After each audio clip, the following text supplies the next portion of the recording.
Okie dokie. All right.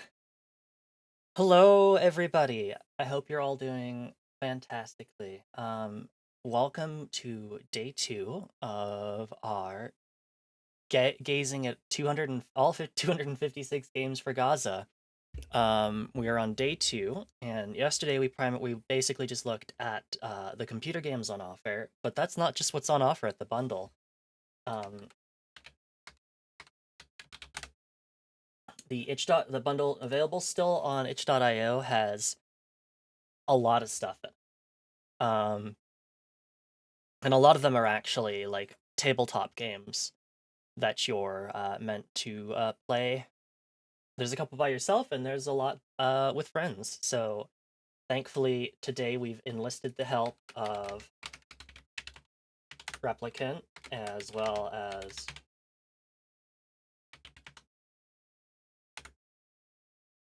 I don't think I did that right. I'm sorry, Fizz. I can never spell your name. I'm so sorry. 1 second. They were last streaming. No game. There we go. So they'll be joining us later. But for now, I'd just like to play 2 of the games solo, and we will see how they go.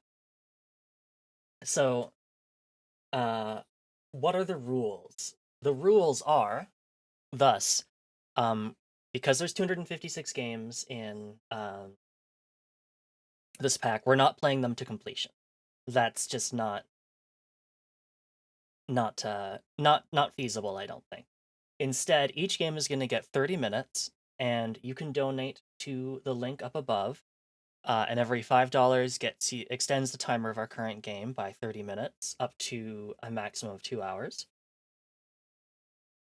So if you like the current game and you'd like to see more of it, definitely please do donate. It would mean a lot. Shadow the Hedgehog, 100% for charity. Oh no. Oh no. Oh no. That would be terrifying. Okay. I think I have a canker sore in the back of my mouth, which is going to be fun. I might have to take a little bit to rest later on this evening if my mouth starts to hurt, but we'll see.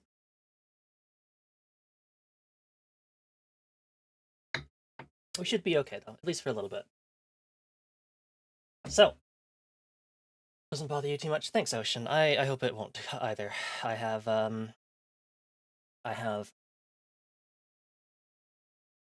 lots of drinks in front of me, thankfully, so I will hopefully be good. Gotta water our Surga often this stream. This is true. I still haven't added a hydrate redeem. Oops. Hello, Suki. How are you doing? Thanks for tuning in. Good to see you. All right, so I'm going to be using Tabletop Simulator for a lot of these games because they often involve like a physical part. I've set the initial game part up. I don't know how to remove jokers and kings and queens from a deck automatically, so I had to go through and do that. I'm not very good at Tabletop Simulator. I don't play it often enough.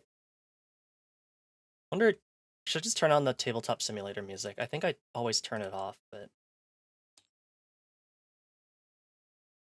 oh, there is none. Hmm.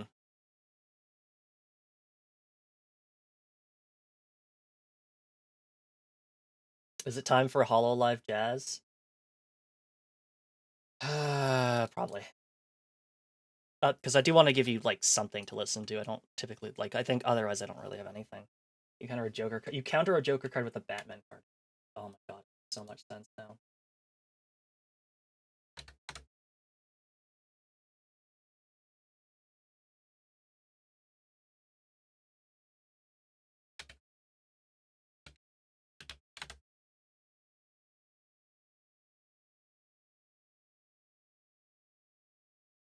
Jazz Mix 1? Yeah, let's Jazz Mix 1 up. Gotta turn it down too. Okay. Let's give this a try. Everything still looks good. Hit play on the music. Turn that down real nice and low. Okay, so I'm gonna start reading out the rules for the first game, and then I'm gonna set it up, and then we'll start the timer. So, the game we are playing today is called The Chained Oak. And there are content warnings on the next page, so please be advised. Content warnings. This game contains themes of death, dread, sorrow, mourning, sadness, depression, and fate. If any of these themes disturb you, I suggest approaching this game with caution. The game is unfair. Victory is very unlikely. Remember, you can edit this game in any way you wish. You can start or stop at any time. For yourself sake. Alright, so this game begins with a brief history lesson, so let's read that out. A brief history of the Chained Oak. Sitting just outside the village of Alton in Staffordshire, England, is an old oak tree bound by heavy iron chains. The story of this tree and how it acquired its chains is the subject of a local legend. The legend says that one night, the Earl of Shrewsbury was heading home in his horse-drawn carriage. During this journey, a strange beggar woman appeared on the road, forcing the carriage to stop. This woman requested a coin from the Earl, but the Earl heartlessly rebuked her.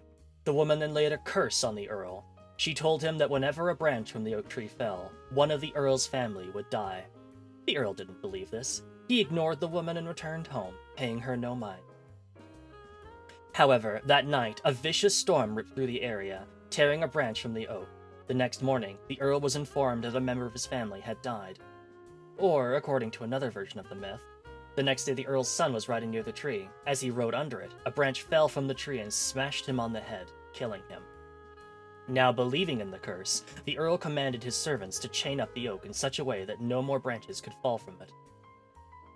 The story of the chained oak is very popular around Alton. Several versions of the story exist, each one setting the tale in a different period. The story is so popular, the local theme park, Alton Towers, is a ride very loosely based on the myth called Hex, the Legend of the Towers. So, what will we need to play this game? We need a deck of cards with jokers and extra cards removed.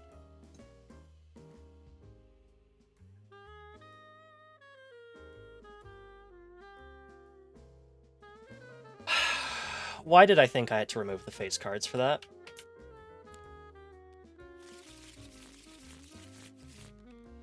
I don't think the tabletop sim deck has jokers in it by default. I hope not. Whatever. If it does, then we'll just get to that point where we get there. 10 tokens.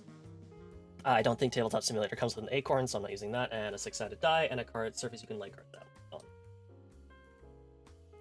Alright. The Chained Oak. It was a dark and stormy night. Your carriage clattered as it made its way down the bumpy road. The horses whined as they pulled forward, desperate to bed down for the night. You were in the carriage, the troubles of the day being rocked away by the soft clatter of the horses' hooves. However, your drowsy calm was broken as the horses let out a loud whinny as the carriage suddenly stopped. You were thrown from your seat, painfully smashing into the wall of the carriage. Angry and in pain, you pulled open your carriage window, only to see a beggar stood in the road. They requested a coin from you, just one coin, but you turned them down. Your greed overwhelmed your compassion. The beggar looked you in the eye and told you that whenever a branch fell from the mighty oak, one of your family would die.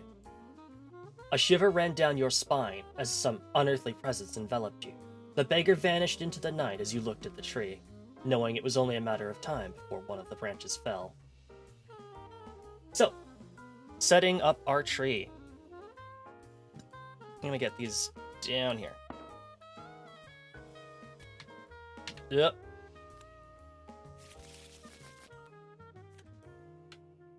So, just gotta draw cards and place them like the diagram. I probably should have done this ahead of time. Sorry.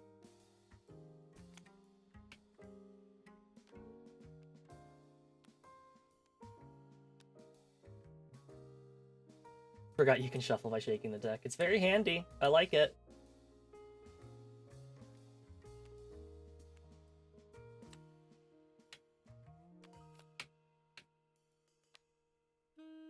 How far down does it go? It's 1, 2, 3, 4, 5, 6, 7. Okay. It's 1, 2, 3, 4, 5, 6, 7. Excuse me, no, do not put that in my private hand. That's not where it goes.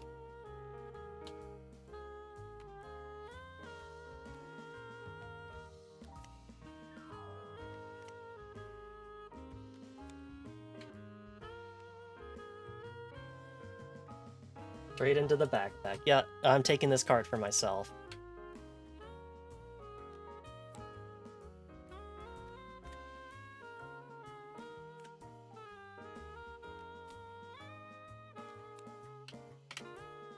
Alright, I'm gonna try doing something.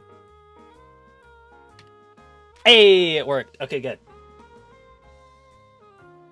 Alright, so we've got the cards flipped over so we can see each other's face. And we'll go ahead and start the timer basically right now. So, until 6:50. Daily activity. The goal of the game is to survive 10 storms with at least one branch of your tree remaining. Each day is split into 3 parts. Peeps! Sorry, thank you for the raid. You are just in time. We're just about to start the first game. Oh, you're playing some Pseudo Regalia. Nice. I've had a lot of fun with that. Thank you all so much for tuning in. My name is Soroku, the Magpie Treasure Hunting VTuber, and today we are playing we are doing day 2 of playing all 256 games inside of the itch.io bundle Games for Gaza. We're raising money for medical aid for Palestinians.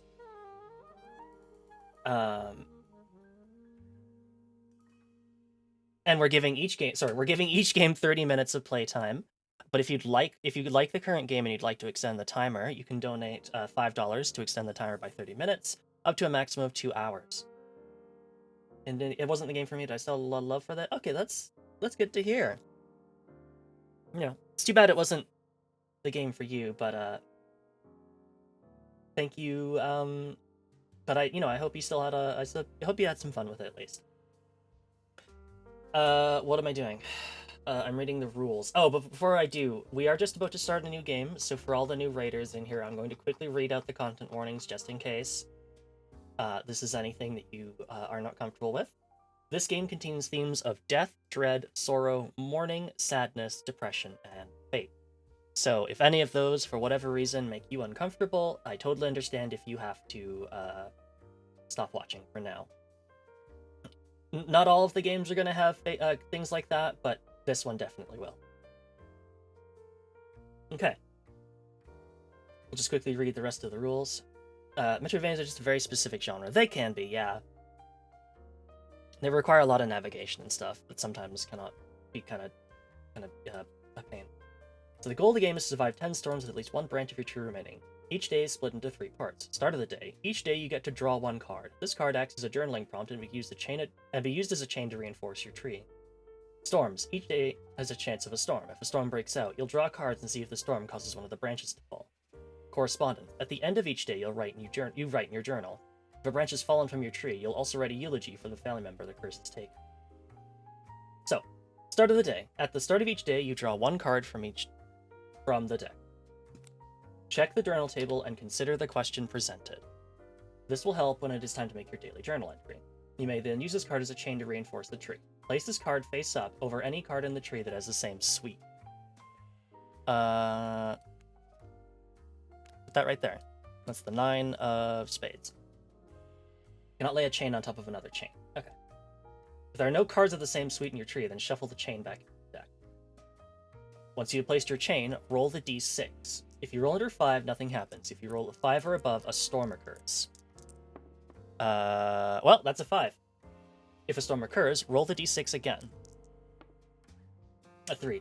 Number of cards equal to the number you rolled on the d6. So 3. 1, 2, 3. Compare these cards to the cards in your tree. If any of the cards have a face value that matches a card in your tree, do the following. If the face value matches one of your chain, remove the chain from your tree, leaving the card under it in place. If the face value matches a card in your tree, remove that card from the tree and put it to one side. Okay, so is it the face value? So I don't think we have any queens, thankfully. We don't. so we'll just discard that. A 2. So we've got 2 2s we can either get rid of.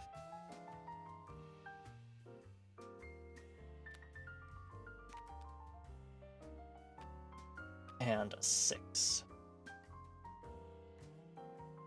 I don't think I have a 6. It looks like I don't.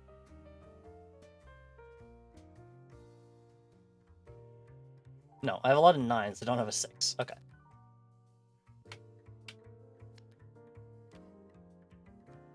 Do this until you've resolved all the cards, then place a token next to your tree. Okay. Once the storm is over, look at your tree. If there is a gap, any cards that are unconnected to the tree fall. Okay, so goodbye. Oh, wait. This means if you remove a card from the trunk of a tree... Okay. That branch is also counted as a fall. Right. So this one just falls. For each branch that falls, the curse takes effect and a member of your family tree dies.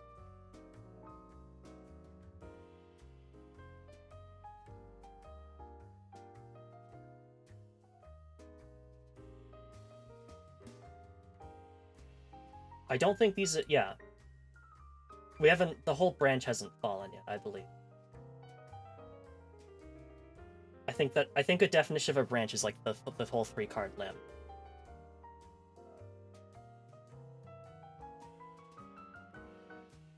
Yeah, 6 branches, each of which is 3 cards long. Okay. So 1 branch is awfully, awfully close.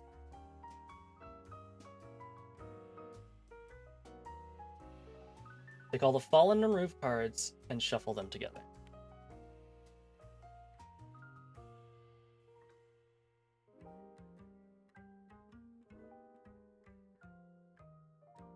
The fallen cards, so these 2.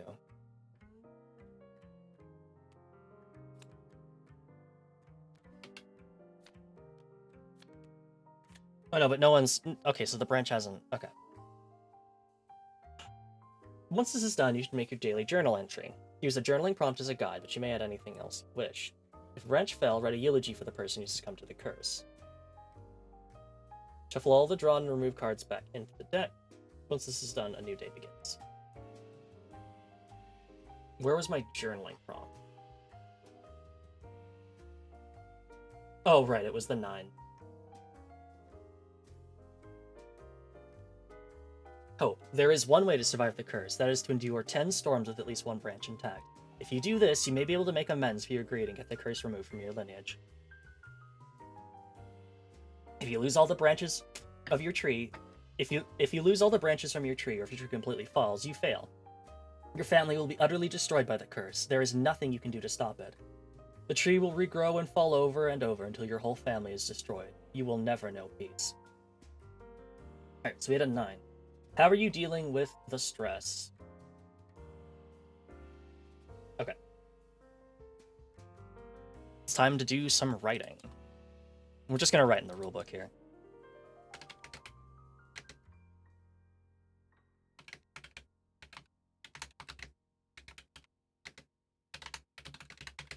Day 1. A wicked storm passed outside my window today. The sounds it made rattling my window did little... Oops. I can't type and speak. Did little to alleviate... I can't spell either. The stress I am under. What if the curse truly is real? Already, a branch is nearly broken.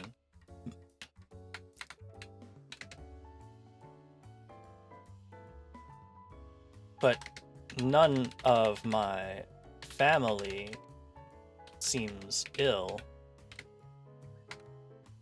And show for the 10 minutes.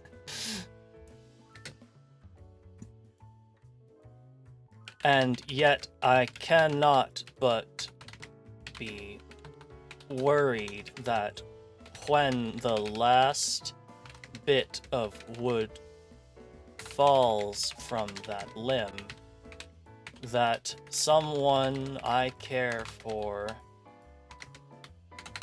dearly will pay the price of my greed.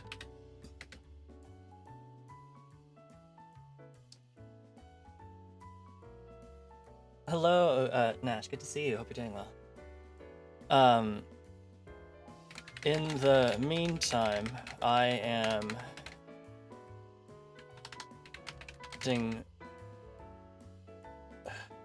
to remove my...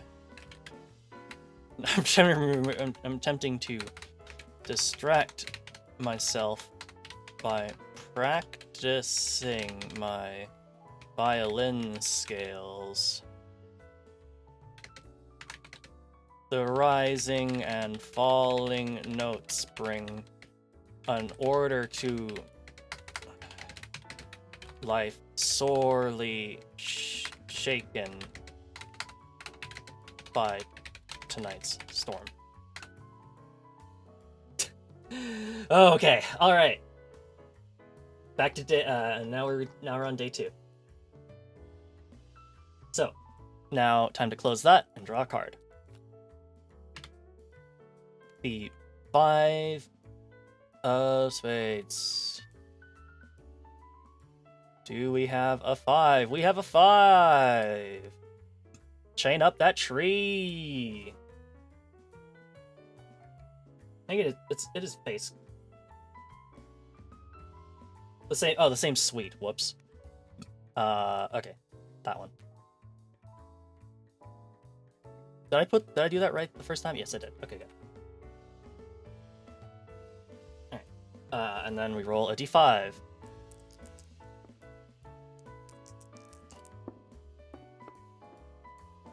And it's another storm. The first roll felt really limp, so I didn't want to go with that. I think I'm supposed to put the cards back in? I don't know. Alright, and then roll the d6 again. That's it. Yeah, okay. Alright, fine. It was meant to be. 1, 2, 3, 4, 5, 6.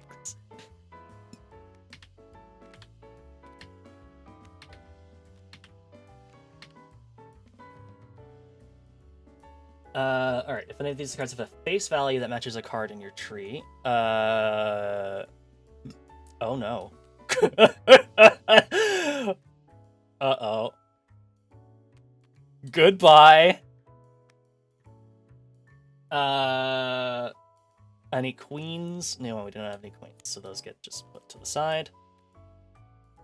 Do we have I guess we can remove, yeah, so this will just remove this chain. A 10. Okay, well. This is going well. And a 6.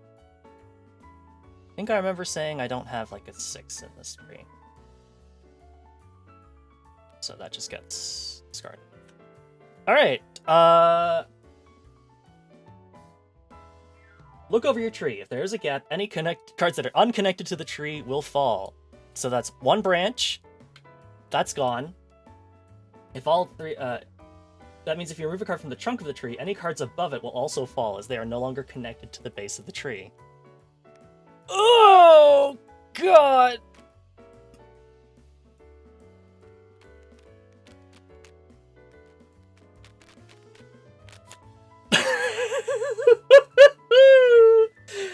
Take all the fallen removed cards and shuffle them together.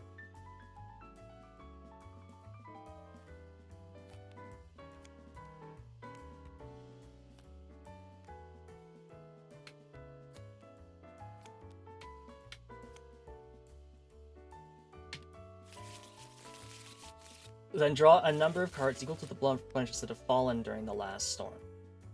Which is... this one, yeah. That was how many? That was 3 branches. No. Is that 4 branches? I don't remember. Yeah, that was 4 branches. All right. 1, 2, 3, 4. Damn, okay.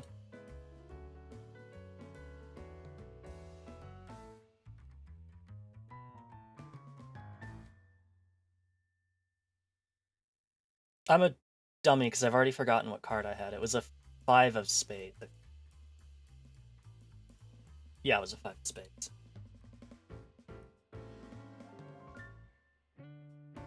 Alright, so question 5. Who do you hope to protect from this curse? Oh dear.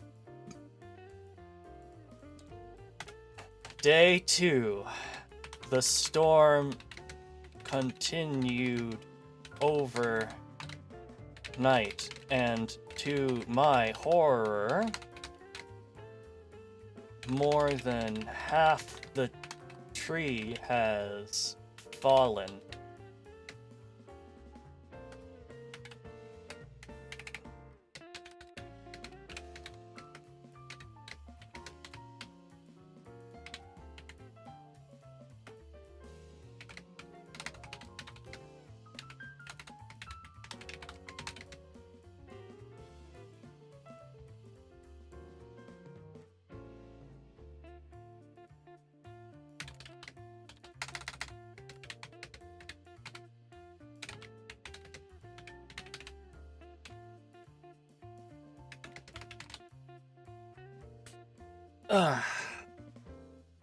Who am I supposed to give a eulogy for?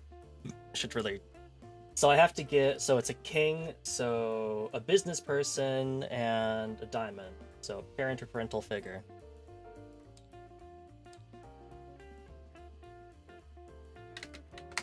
I now wish I had not. The first news I heard of was the fate of my father.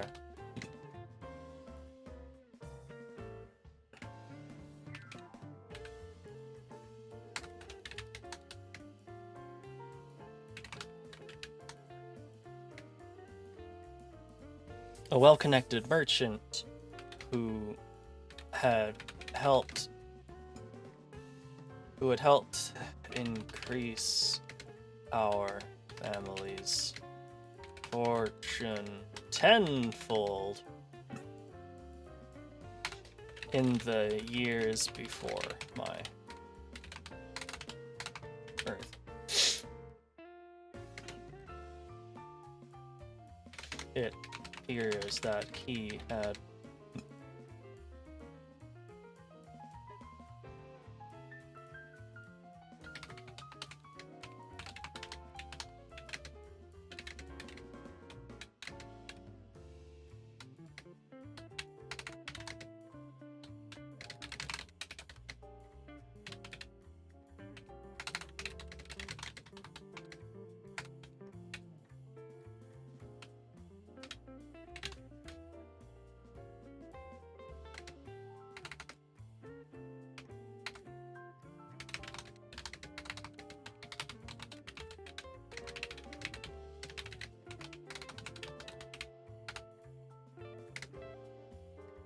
I'll read the whole thing out when I'm done typing. I can't do both at once. I'm sorry. Who's the next person? 10 of hearts. So 10, a sports person heart. Grandparent or a mentor figure. All right.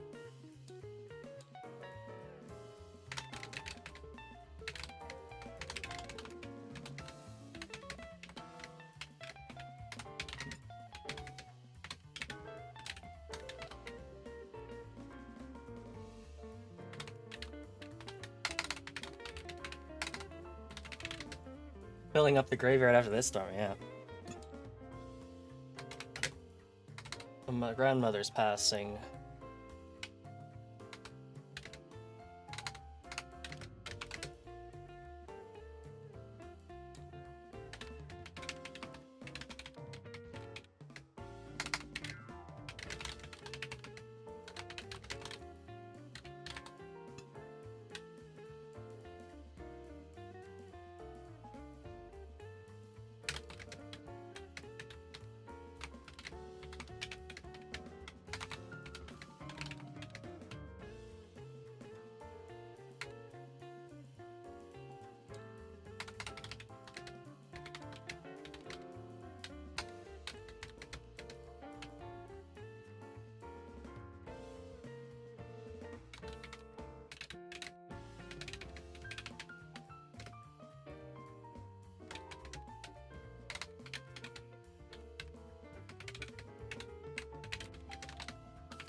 10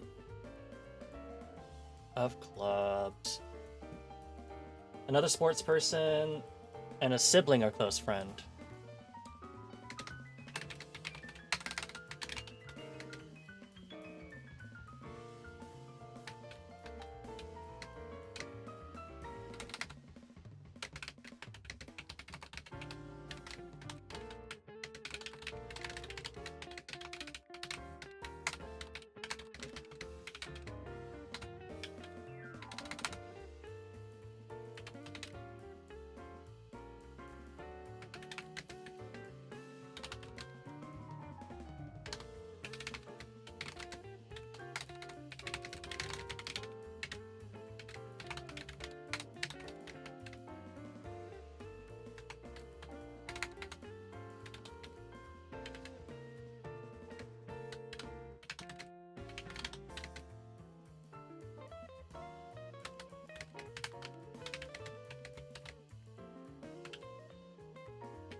All right, and the last person, Jack of Hearts, a writer, heart.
I like your writing style. Thank you so much. I feel like I've cribbed an awful lot of my writing style from fantasy novels and from Final Fantasy XIV. All right, now that I've finished writing it out, I can actually read what I wrote. Day 2. The storm continued overnight, and upon waking up, I saw, to my horror, more than half of the tree has fallen. I rushed downstairs to hear any news of my family's fate. I now wish that I had not. The first news I heard was of the fate of my father, a well-connected merchant who had helped increase our family's fortune tenfold in the years before my birth. It appears that he had suffered a heart attack in his sleep, no doubt because of the loud banging of the tree collapsing. Despite our differences, I will miss him dearly. The next news that reached my ears was of my grandmother's passing. She had apparently fallen down the stairs during the night. Her body had grown frail in recent years, a far cry from her youth as a professional polo player. Our whole family will miss her dearly. The third horror I was to experience today was learning that my beloved brother had also died, when his horse tripped over one of the fallen oak branches and crushed him under its weight. Such a tragic way for an aspiring polo player who hoped to follow in our grandmother's footsteps to go. Just when I thought the terrible news over, my grandfather collapsed in the living room, and we were unable to bring him back. Clearly the shock of losing 3 of our family was too much for his elder heart to bear. How I will dearly miss him and the poems he would write for us. I can definitely see it. I'm glad. Oh dear.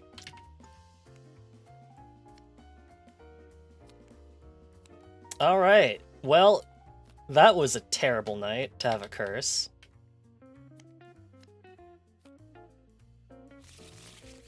All right. Oh yeah, we also get a token because we survived a storm.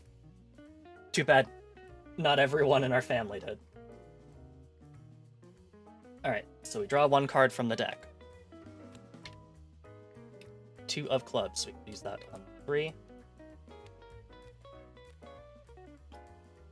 So, 2 of clubs. Gotta remember that. Alright.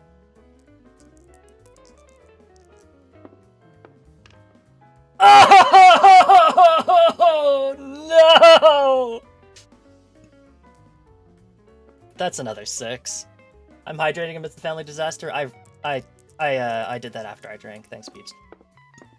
3 cards. Read them and wait. This is the face value. No 7s, no jacks, and no 8s, so... And then we have survived another storm. I'm gonna stump after this round.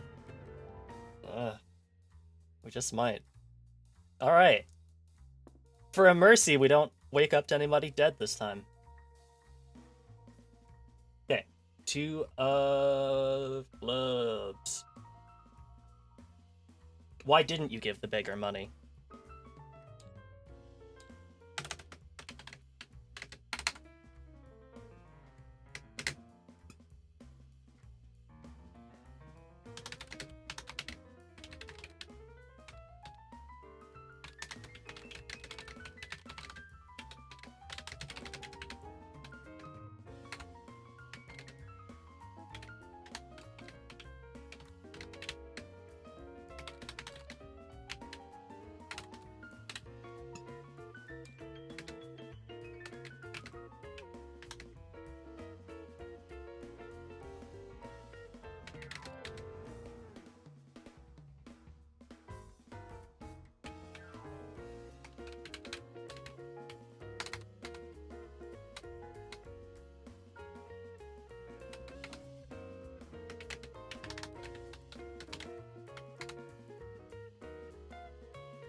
Alright, day 3.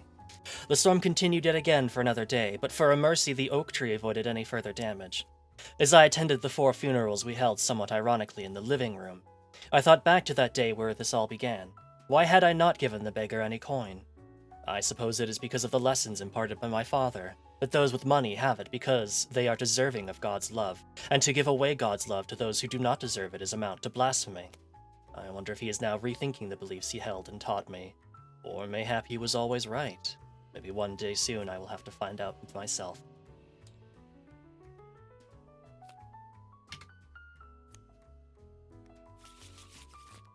Alright. 6 of clubs.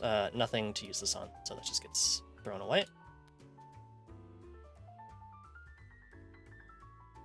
Alright. Woo! No storm. What is this? 6 of clubs. Or 6. Do you think this curse can be broken?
Day 4. As I comforted my surviving relatives, I began to wonder if the curse could ever be broken. Would they too have to bear the burden of this curse when I die? I can only hope that one day we'll be free of this loss, or they may rightfully never forgive me.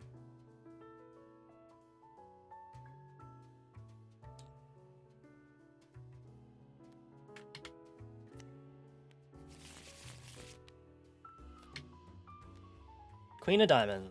There's nothing we can do with that, I think. Oh no, we can. No. Just turn that to the side there.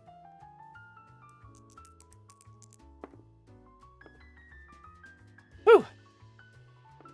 No storm.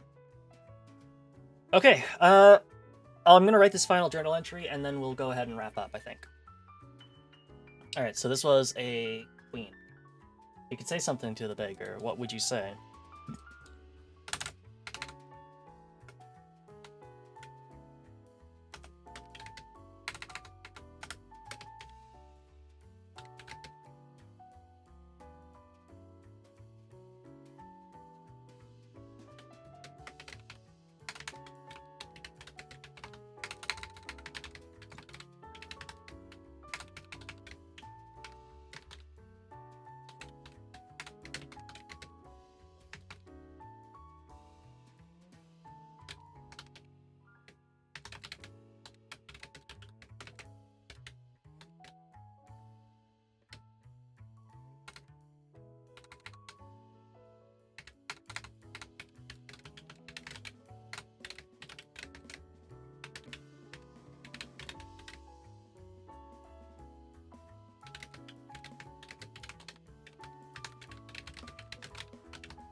Day 5.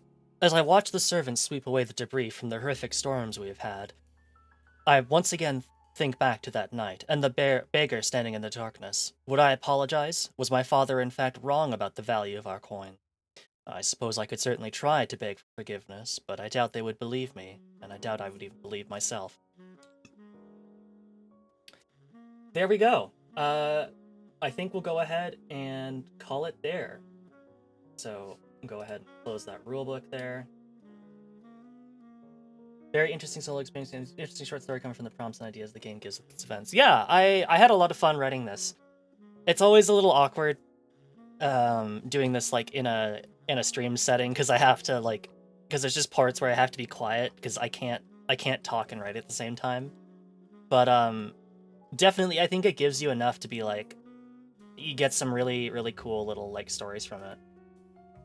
We love the circle lit too. I'm glad. All right.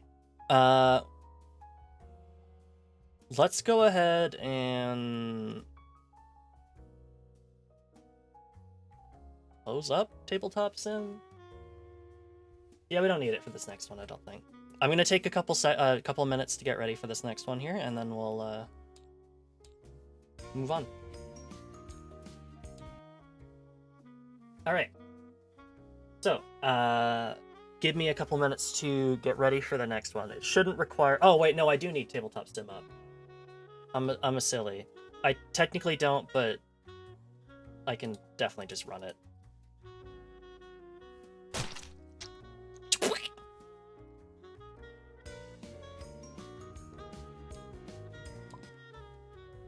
Warfighter.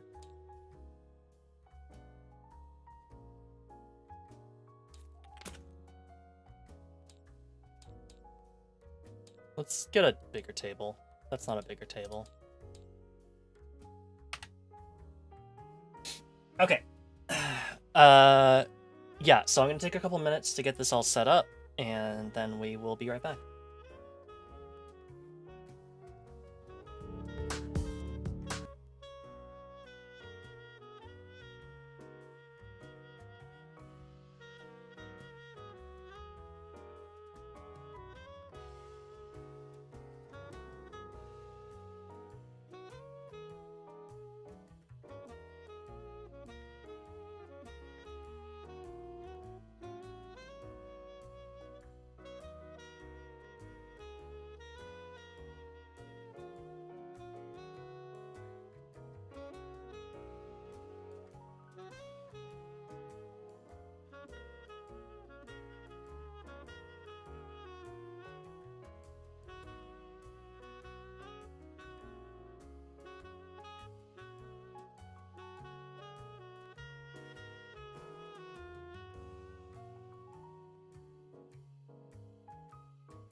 Sorry, I was just like, I should really turn back on my now loading screen. So, today, or now, we're gonna play book reprocessing machine number 5. Thanks, Ocean. Good to be back. So, game about turning old books into new poems. So it's inspired by blackout poems, where you literally like take a book and like Sharpie out every word until you get like a couple little words. It uses the same concept as using a set of collection of words as the only ones available to craft your poem. Build a collection of 50 words to use in writing a poem. To begin, pick a book to run through the book processing machine number 5. I have grabbed my copy of Encyclopedia Eorzea because of course I would. Of course I would. You'll also need 5 six-sided dice and a way to keep track of 50 words. Roll 5 six-sided dice, add up your total, and go to the chapter in the book. 20. Is there a chapter 20? Oh, this isn't really actually... Encyclopedia Eorzea may not have been the play. Alright, we're swapping books. This doesn't have chapters in the traditional sense. Just a bunch of entries. That's not gonna work. Be right back.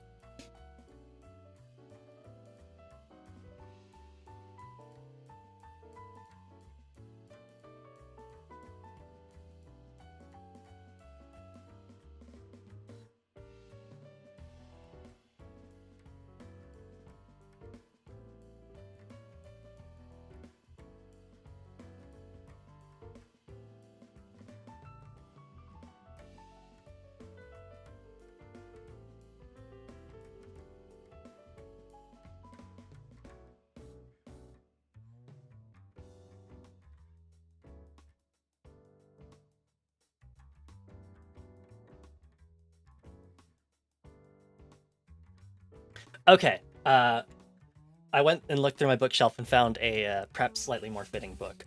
A History of the Middle Ages, 248 to 1500 by Sidney Painter. Which this is actually a copy of this is a copy that my grandfather had. I wonder when it was published. 1965? Yep, 1965. Circa Revived. Yeah, I had to go get another book real quick. Anyways.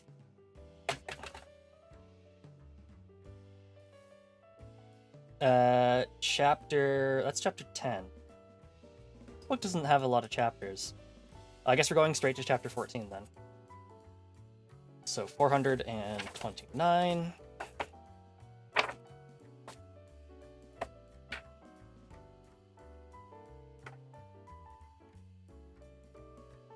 Alright, so I've got the chapter there, and then I have to roll again and add and go that many pages deep from the chapter start. 14 pages. So 1, 2, 3, 4, 5, 6, 7, 8, 9, 10, 11, 12, 13, 14, 15... Whoops, too many.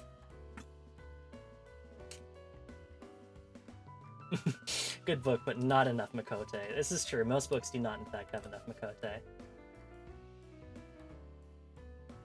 Okay, so, and then roll again and count that many words from the first word on the page. Alright, so our first word is 13. Oops, no, I do not want to delete white. So 1, 2, 3, 4, 5, 6, 7, 8, 9, 10, 11, 12, 13. And our first word of the day, it's any. Yippee! Alright, next chapter.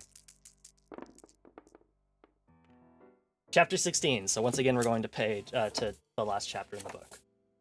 This only goes up to 14. All right, how many pages are we going through in the book? 19.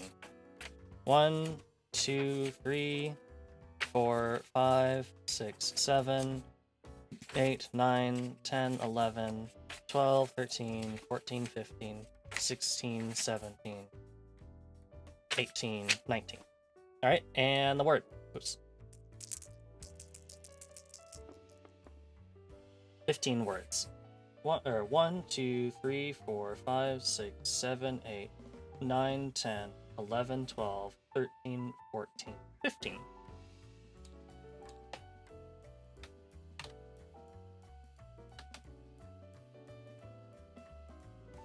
There we go.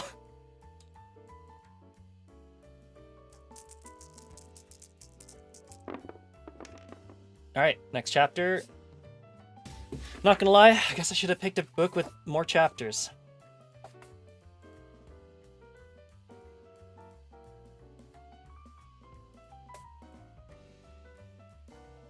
Me when someone asks what I read. Literature. Peeves reads. 23. All right. 1, 2, 3, 4, 5, 6, 7, 8, 9, 10, 11, 12, 13, 14, 15, 16, 17, 18,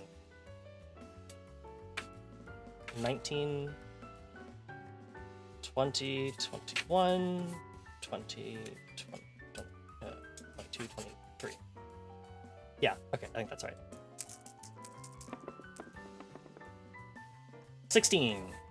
1, 2, 3, 4, 5, 6, 7, 8, 9, 10, 11, 12, 13, 14, 15, 16.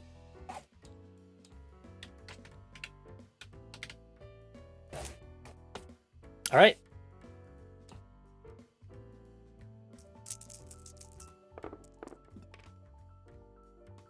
Chapter 11. Finally, we got a different chapter.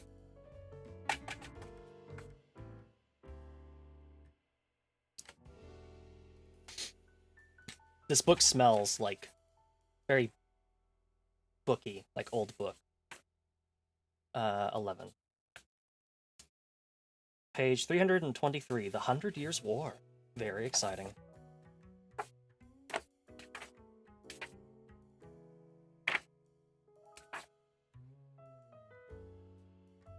All right.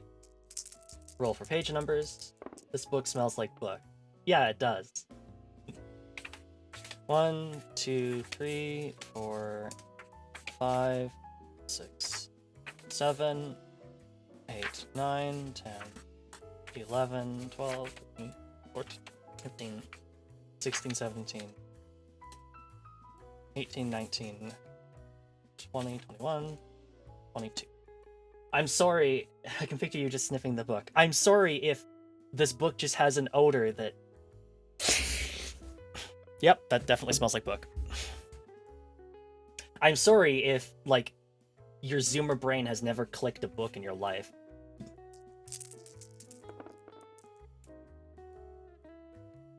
Uh, 21.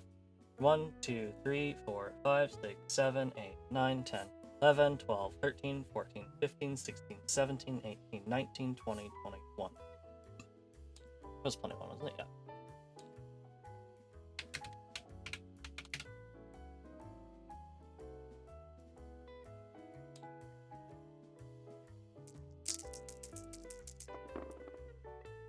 $19. Back to the end chapter.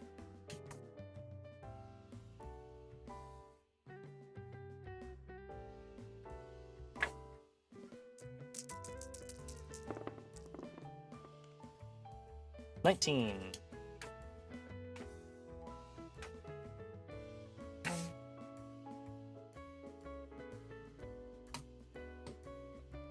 You know what I'm gonna stop doing? Counting them one by one. 448. That'll speed up a bit.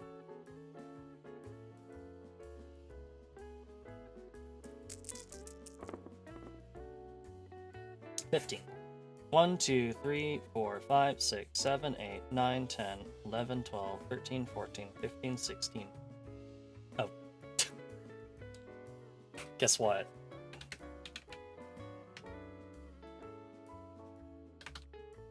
We got literature again, baby! Woo!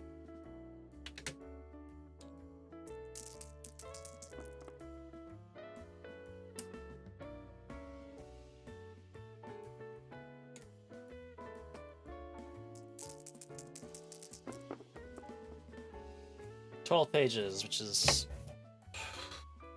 41.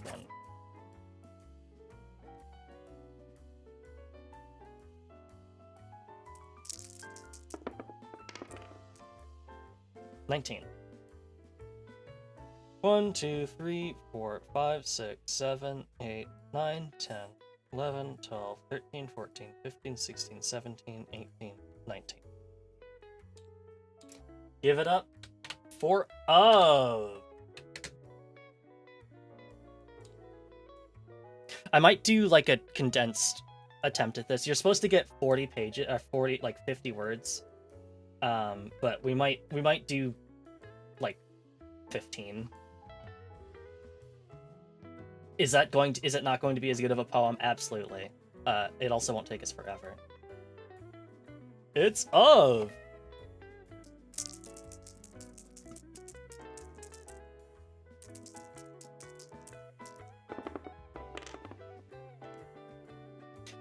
Chapter 13.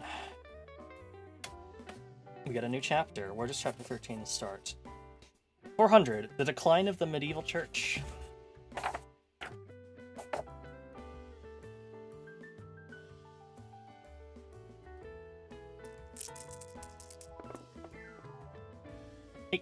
So 418.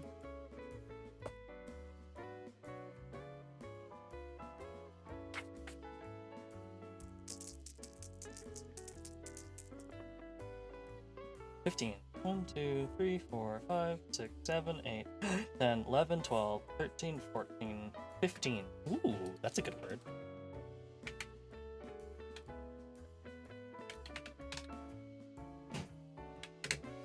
How many do I have? 1, 2, 3, 4, 5, 6, 7. We'll get another 7, I guess? I don't know. We're like already like halfway through our allotted time. Hostility! New record! Last page in the book. Or last chapter, sorry.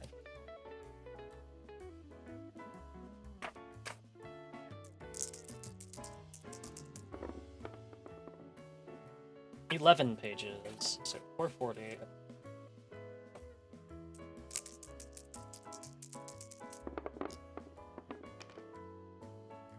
$19.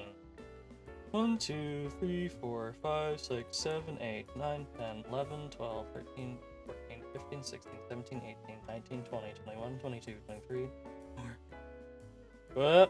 1, 2, 3, 4, 5, 6, 7, 8, 9, 10, 11, 12, 13, 14, 15, 16, 17, 19. I got too caught up in the number go up.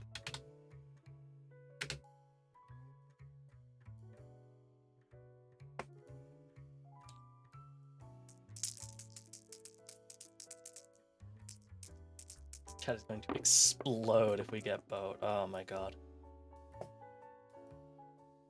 I hope not.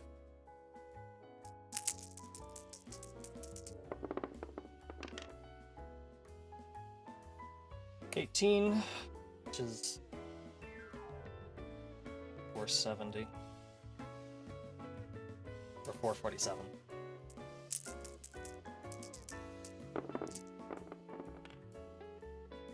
$11. 1, 2, 3, 4, 5, 6, 7, 8, 9, 10, 11.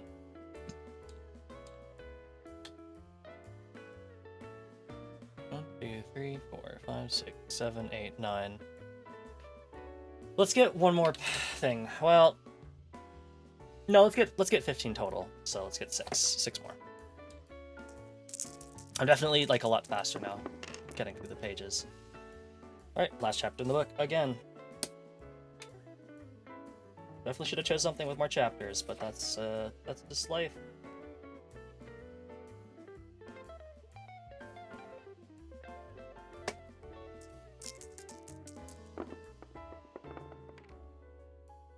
20 pages, 449.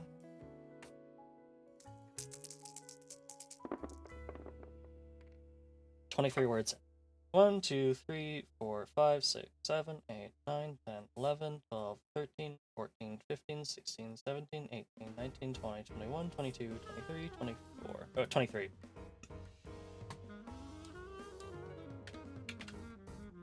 Alright, 5 more to go. Last chapter again. 22 pages in, so that is 51.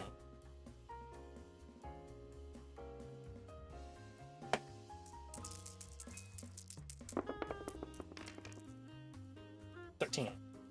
1, 2, 3, 4, 5, 6, 7, 8, 10, 11, 12, 13. Ooh, we missed out on Troubadour. I can't spell. Poetry. Oops. There we go. Poetry. Okay, 4 more to go.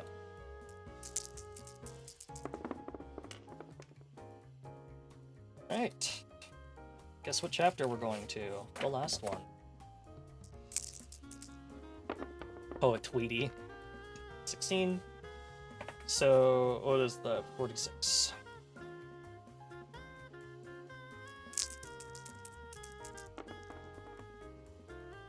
23. 1, 2, 3, 4, 5, 6, 7, 8, 9, 10, 11, 12, 13, 14, 15, 16, 17, 18, 19, 20, 21, 22, 20.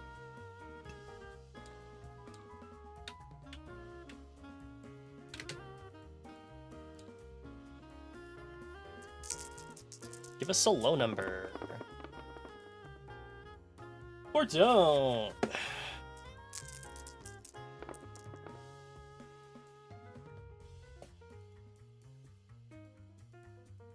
48.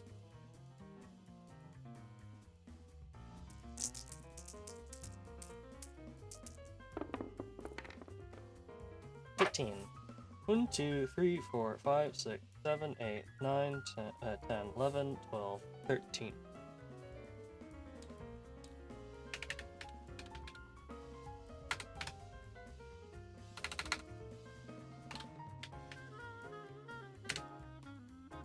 Two, 3, 4, 5, 6, 7, 8, 9, 10, 11, 12, 13. 2 more.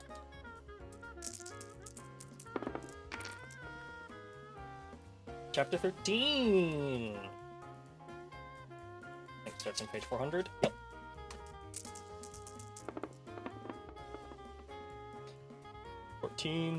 So 414. 22. 1, 2, 3, 4, 5, 6, 7, 8, 10, 11, 12, 13, 14, 15, 16, 17, 18, 19, 20, 21, 22. Give it up for of. Alright, last word. Give us something cool. Alright. On the last chapter again.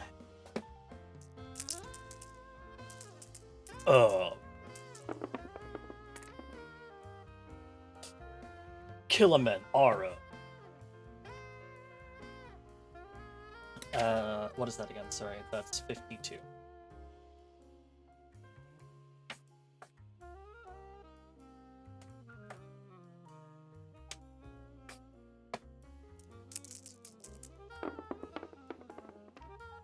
$15.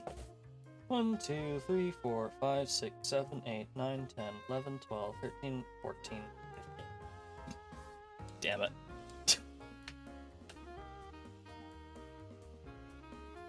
Actually, you know what? I'm changing how I count this.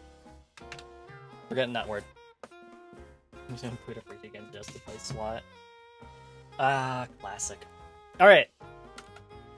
Those are our words. So now we gotta make a little poem out of them. Obviously, typically you're supposed to have 50 words, but I think getting 50 words would take me, like, an hour or two. And we don't have that. Unless we do. Alright.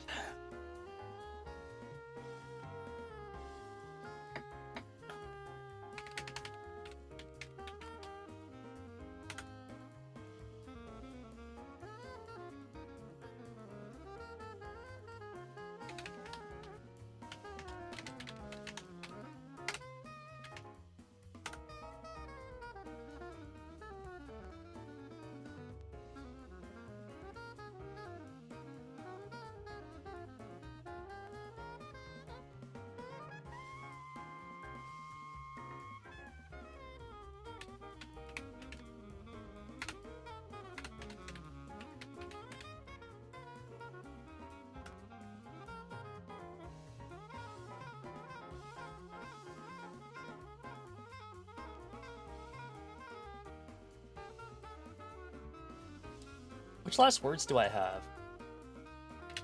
Any?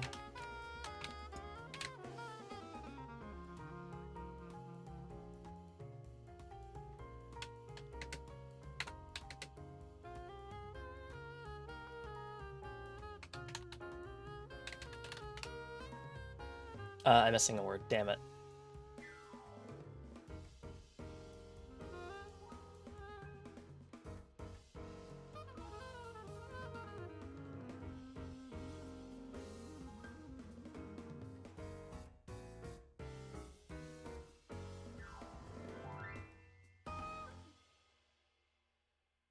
I was playing in jazz band. I never played in jazz band. I kind of regret it. Oh, it's over. Paul Live Music Studio, Bossa Nova, and Jazz Mix. Sounds good. Oh, never mind. No, that is exactly how many words I was supposed to have.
All right. So here is my very scuffed poem. The tales of poetry places, literature of interest, hostility has by source, any last literature.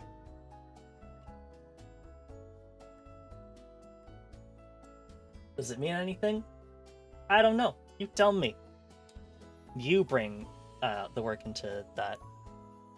So that's that. That definitely that definitely suffered on my part because I didn't have like a full 50 words, but I don't think I wouldn't have had time for a full 50. Monica is watching. I did talk about the literature. Perhaps I would even form a club with which to discuss some literature. Okay, let me go ahead and call in our guests, who are probably waiting patiently for me to hurry the hell up. Alright, so give me just a second to set this up and get my guests ready to go, pull up this stuff, and we'll see you in a bit. Yippee!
Alrighty, and we're back.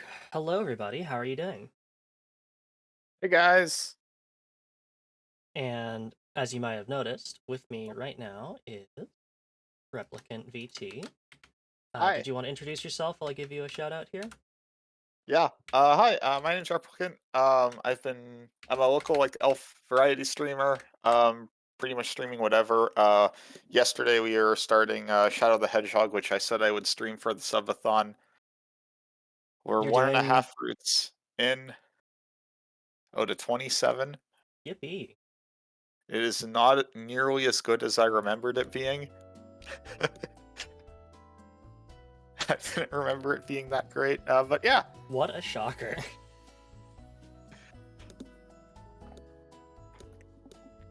Alright, but are you ready to play some tabletop games? Yeah. I need to screen share that to you. 1 second. Kinda Oh, forgot about that detail.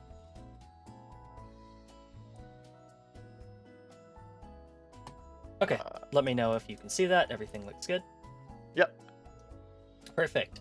Alright, so the game that I've invited you to here to play together first is called Together Alone. And it is a GM-less two-player game about cross-cultural connection through storytelling. By Tristan B. Willis. So what is this about? A single envoy arrives in a new land, intent on inviting this government and people to join them in an alliance with theirs. A local greets them and offers to lead them to the capital. To get there, they must journey together, alone across an unwelcoming wilderness, sharing tales of their people and themselves along the journey. Together Alone explores the stories we tell about our collective and personal history, how they may be seen as reflective of us en masse, and how that assumption may feel to the individual. Seduce the envoy? Oh my goodness. So what do I need? You and someone else? Check. 1 6-sided dice? Check. 8 poker chips or coins? Check. Inspiration and Acknowledgements, The Hainish Cycle, Echo by Roll Over Play Dead, A Quiet Year by Avery Alder. Elements of the first page design were inspired by a market show designer's layout on canva.com. Fonts used, Industry, Ink, and Journal. This game was created in the traditional terry of the Nako-Tchunk and Piscataway peoples. This game was created for the Folklore Jam hosted by W.H. Arthur. The Wilderness. To reach the capital and begin an exchange with these people, the envoy must travel across a wilderness with the local as their guide. What wilderness will you travel across? Is it a bitter, icy expanse, an arid desert, a small boat in a tumultuous sea? Replicant, what are you feeling? Would you like to be the envoy or the local? Uh, I'm good either way. You're the host. You can, But you see, you're the guest. Got you there, uh, fucker. I'll be the envoy then, sure. The envoy? Okay. The characters. The envoy already knows, and the local realizes immediately, you and your people are undeniably different. What is the primary difference you each notice, either in culture or physiology, upon meeting each other? Alright, so the envoy. You've been sent alone to learn of these people and invite them to join yours in an alliance. You plan to stay here until you succeed or die. So, introduce yourself to the local. Name, pronouns, and official title. Where do you come from? A different country, planet, plane of existence? What do your people and land have to offer? Oh, sorry, I thought you were still reading. Nope, that's it. That's it. So, Yeah. envoy introduction. I should have made a character in advance. Oops. It's okay. Like it's all like take a couple minutes if you need it. Yeah. Just to think of something. While you do that, I'll read out the local stuff. Yeah. Yeah. Yeah. The local. You recognize the importance and possibilities in the envoy's mission and have offered to lead them through the rough journey to your capital. Introduce yourself to the envoy. Name, pronouns, and official title. Are you a ranger and guide, a religious figure, a local leader? 1 moment, please. Ariella! Right. Thank you so much for the raid. 1 second.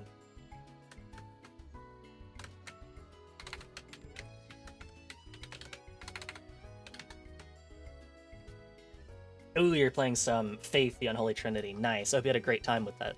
I know that's a very spooky set of games. So thank you all so much for tuning in. My name is Soroka, the Magpie Treasure Hunting VTuber, and today we are playing through some of the 256 games for Gaza as part of a charity campaign to raise money for medical aid for Palestinians. And we are currently on day 2, and right now we are playing Together Alone with the wonderful Replicant VT. Hey guys. And currently we are both kind of thinking of our characters, because we're going to be traveling together and telling each other about our stories as we travel across some sort of unwelcoming land to reach our capital and try to form an alliance. Using tabletop sim to play them works pretty well. Yeah, it seems it's done pretty good so far, and obviously, like, without everybody physically here, like, there's only so much I can do.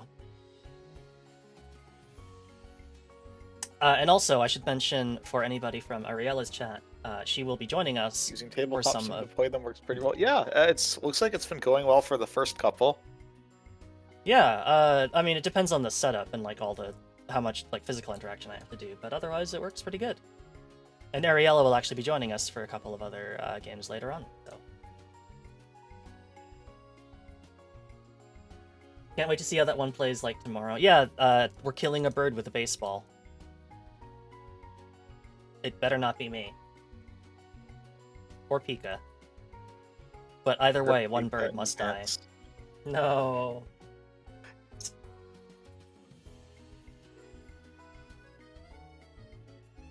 Don't kill a bird with a baseball is such a funny name. It's real good. Same, I don't want to be dead. Oh, don't worry. We'll do our best to fight against fate and keep all the birds alive, but who knows? Okay, sorry, let me rewrite. Introduce yourself to the envoy. Name, pronouns, and official title. Are you a ranger and guide, a religious figure, a local leader? Do you believe your government will accept this envoy? What do your people and land have to offer? Okay, so Replicant, did you want to go first then? Have you thought of, something? Yeah, sure.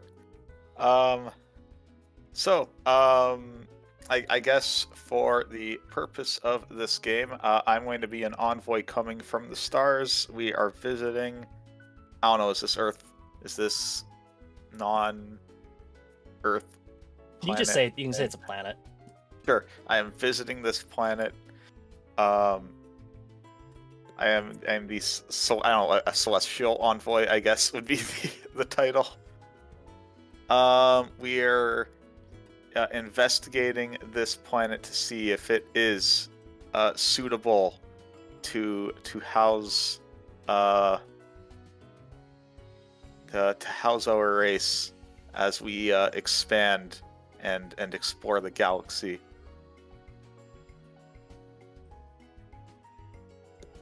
Did you give a name? Oh, sorry. My character's name is Stella. They're female, she, her. Sorry, I've just been typing all this out. No, it's all good. Yeah. Yeah. Okay. Well, for the purposes of this RP, the local will be someone named Jacob. He, him, and he is a local leader of one of the local villages that Stella's starship touched down next to.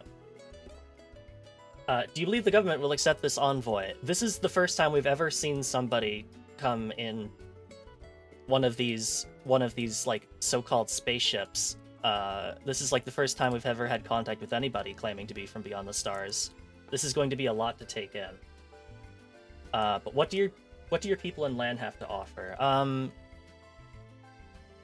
Certainly, you know, we have a very rich culture. We have a very strong metalworking industry, and lots of mines around our capital. So I believe that Stella's people will be very happy. What does the Stellar Alliance have to offer to us? We offer our knowledge from beyond the stars to increase your people's technology, to improve their way of life. But I cannot talk today. Yeah, it's okay. Yeah, to improve to enrich your society. Maybe. Okay, We will see. we will see. But first, we must cross the arid desert because we don't have a lot of developed roads, and Sure. you landed kind of far away from the capital. All right, so the journey. Take 4 chips each. So these will be my chips. Those are your chips. Yep. The game consists of 4 rounds. Each round is 1 turn each, starting with the local. Each round indicates 1 week of travel, or about 1 week of travel. Roll a d6 or choose a tale from the local tales if you're the local, or envoy tales if you're the envoy. Feel free to describe in detail the situation inspiring your tale and ask questions of each other to better understand your tales and travel companion. Does it say who goes first? It's just a little. I thought I just saw it. Where... Each turn. I guess not.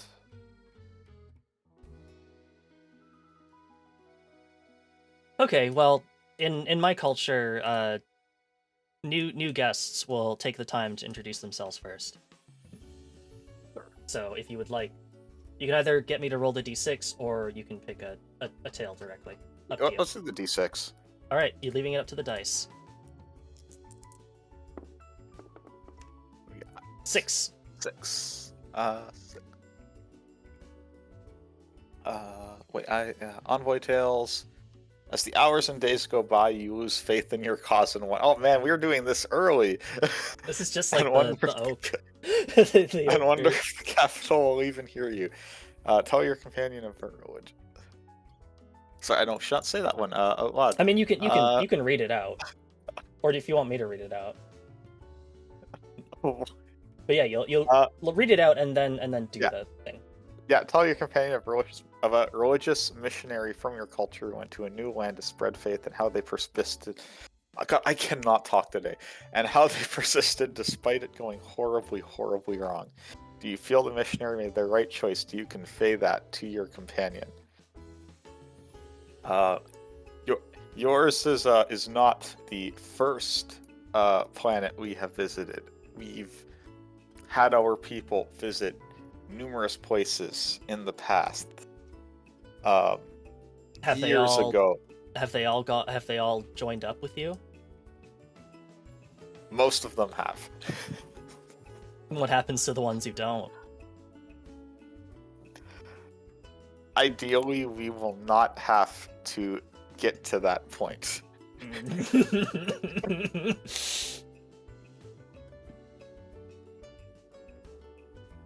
That doesn't exactly inspire confidence.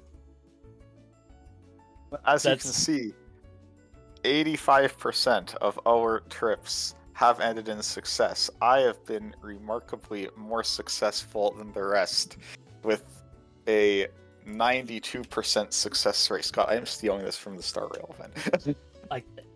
But then, what happened in the other 8% of your journeys? We attempted to improve the planet. We attempted to upgrade their people's technology, but to no avail. We were not able to spread our knowledge to their people, and left the lands mostly unchanged. What is mostly? Unfortunately, in our attempts, we may have used more resources than their people had expected. But hopefully they were able to recover after our visit. There are times when our people go through great hardships and famine. If we put additional strain on our resources, we may not make it.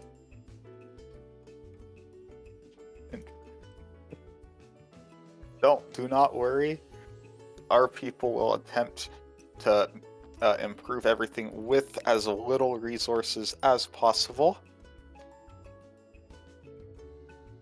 Once we get to the capital and introduce myself to your people, I trust that they will listen to us and accept our help.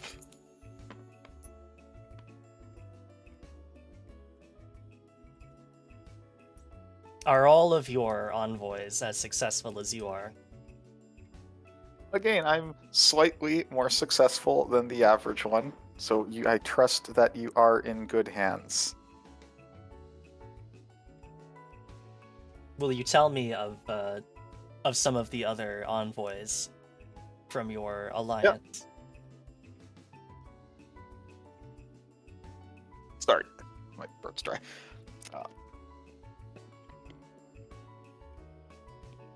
Uh, uh, so as I was saying before, years ago we have had other missionaries go to distant lands, and sometimes they do experience hardships. One of my friends recently went to a planet similar to this one with a dry desert landscape that went on for miles and miles. You would walk for days, weeks, and everything would still look exactly the same around you, with only distant landmarks growing ever closer in the horizon. And yet, with his help, we were able to give water, to give huge expansion into these desolate landscapes, and create life, create civilization where they were never able to before.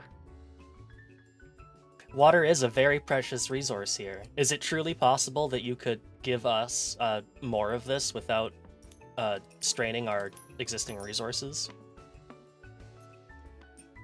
I will do my best to give your people a better way of life.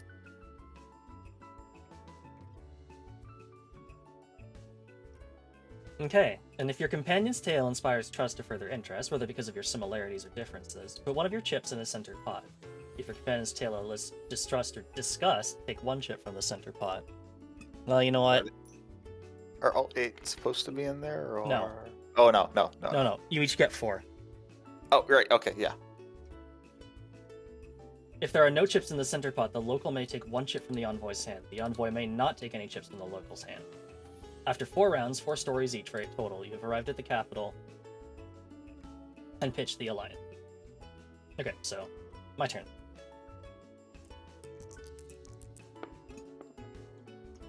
Two. An intimidating storm makes traveling impossible for the day.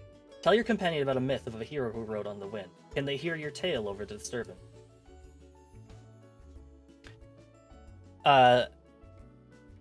So I apologize that we are not able to make any progress for today, but we have the sandstorms are quite brutal around here, and as soon as I saw that one was picking up, we had to immediately take shelter in one of these nearby caves, or we would be our flesh would be flayed from our bones. This hearing the wind outside reminds me of a time when I heard stories about one of our kind who would ride the winds and soar high like a mighty dragon, and used his newfound power to found one of our greatest lasting kingdoms that that stood for hundreds and hundreds of years, and everyone had plenty to eat, plenty to drink, and it was real good times. Or so I've been told. Like I haven't. No, we've never found any. We've never found any proof that the hero existed, and yet I still believe, in that tale, because it is truly something magical to imagine riding on the wind like that. There are exceptional people who can do exceptional deeds. I see no reason to disbelieve that a person over your civilization's history could have existed. Or no reason not to believe that a person such as this could have existed. Yours for only 88 Stellaron points.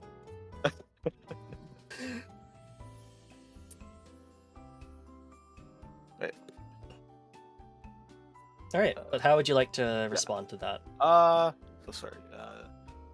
Fair note chat. So you can ask further questions. Yeah. Or Oh, if you like it, you're good. And if it gave you trust, you can put it in the pot, or you can take it out. I'm more worried about time since I know we got some more stuff to do. So I won't. Just do whatever. Like we'll You just sure? play through the game. Like obviously Okay. we can't show it off Okay. the whole thing, but just Okay. do whatever you can. How has his tales been spread? It's been word of mouth. Is there a written record? How Unfortunately, do your people spread his tales? any written records that may have existed from his time have long since disappeared into the sands, and the story is passed down mostly by either song or by story now.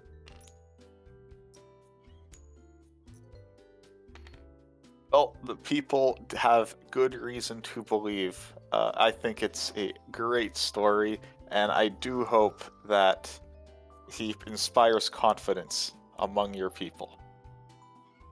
Yeah, we can put a coin in. Sorry, out of character there. Yeah, okay. No. You need to tell me that because you don't have Yeah. access to the board. Yeah. Among Us. God damn it, I did say Among Us. Among Okay, Us. are we Alright, next dice roll time? yeah, let's just keep telling the stories. We may not get to the capital section, but that's fine. Do you want to roll for Yeah. the next story? Yep. Another 6. Okay, reroll. Reroll? Okay. 2. I was waiting for a 6 again. Two Envoy Tales. You've noticed the sun feels different in this wilderness, a more noticeable presence. Tell your companion how. According to myth, your sun was placed in the sky.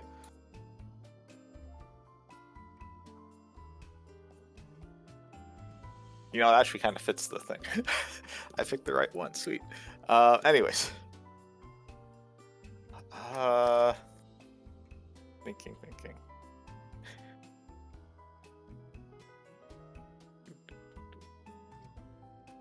Yeah, just take your time. Yeah. It's hard to get like a whole game in, but Yeah. basically if we can get like the experience of like a couple rounds in, I think that's good. Mm-hmm. Yeah. I have seen that your ball of light feels different from the ones that we've previously experienced. Is that so? Yeah, I like it. We are told, or you've told me, that it creates all the light in the world, and yet I cannot look at it without hurting my eyes. How am I supposed to know this is real? There are some things that we have taught our children that they are things that are better left to experience to story rather than experience. For example, we tell our children to avoid the long grass, for that is the den of snakes, who have terrible poisonous bites, venomous bites. Shut up! Don't. I see you in the chat typing. I see you pedants in the chat. And because losing losing a child to a snake is enough tragedy for one person, and so that is why we repeat this message to everyone. And it is the same with that we do not look directly at the sun. For the sun, our sun is a very powerful a god who gives light, but we must be careful in accepting how much of that light we take into ourselves, for if we look into that light directly, it proves to be too much, and it is the last thing that we can ever see again, for everything else is just simply too plain, too boring, beside that brilliant radiance. I'm sorry, Nash's smiley face in Ocean stops typing.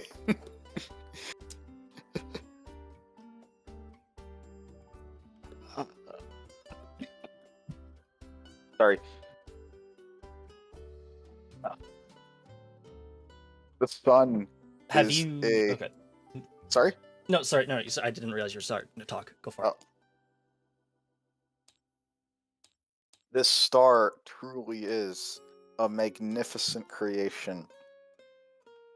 I I wonder if my people may have put it here to begin with, but alas, it's not important. I am glad it has been able to give life to this planet. Your people create suns? Our people are capable of doing a great many things. Are you Ocean. Oh, Ocean, are you $10. Thank gods? you so much. Yeah, I got the bot working. Thank you. Thank you Let's so much for go. the $10, Ocean.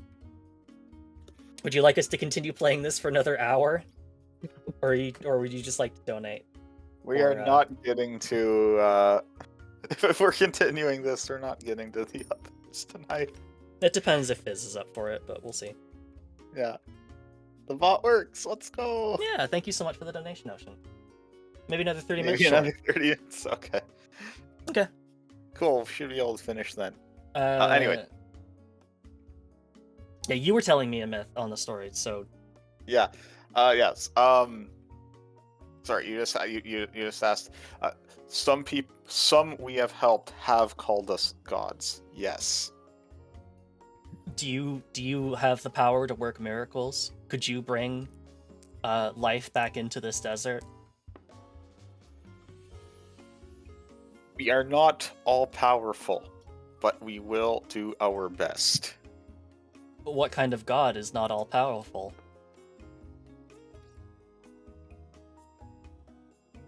We are not capable of omniscience. We do not know exactly what our powers will do. Could you look at the sun, then, as one who has created it? You must know everything about it.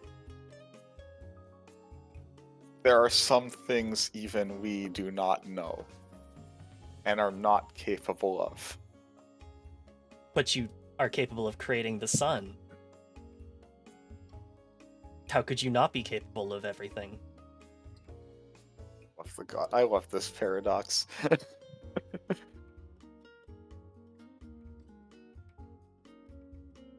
I don't know. I feel like I'm getting taken for a ride here. I've got a charlatan in my envoy.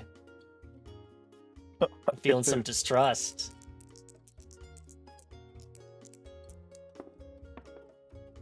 She says she's a god. I'm doing my round. Oh, are you in Soroka? I don't think so. We're not building trust. 5. Your companion is clearly less suited for this journey and has fallen behind as you travel today. What marching song do you share to boost their morale? What events spawned the creation of this song? Did the song's narrators overcome their struggle? I see that you've fallen behind. Perhaps you are not suited. Perhaps you're not used to the intense heat that our sun provides, despite having created it. Perhaps you would feel better if I sung you one of our songs that we sing while marching through the desert. It is a song about marching as steadfast as the sun moves across the sky, without pausing to take a break. We reach the end of our. We go from one horizon to the next, through, and keep up the pace by singing this song. The karaoke time. No. This song was first created when, thousands of years ago, we had a great turmoil happen in our land, and despite the very hot desert that you see today, we actually had legends say that there was a great coldness that swept over the land and froze everything in its path, and we had to then keep up this song in order to keep up our strength to march through the land to reach land that had not yet frozen so that we would survive. And it obviously worked because we are those descendants of those people from so long ago. There you go, peeps. I just gripped some Makote lore.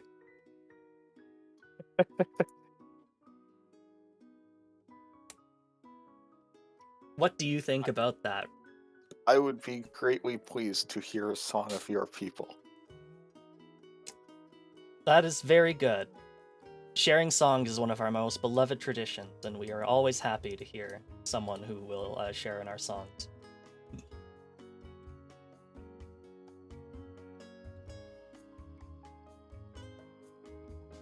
No karaoke. No, I'm not going to actually sing a song. Actually. No, Good time. that's for a different time. The chat demands it. No, I'm not making up a song. I'm sorry.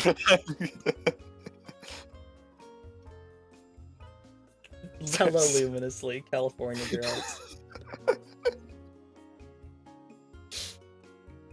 All right, Replicant, would you like to add a token? Would you take it out? Yeah. We'll pretend you sung the song. We'll pop one in. Yippee! All right, your turn.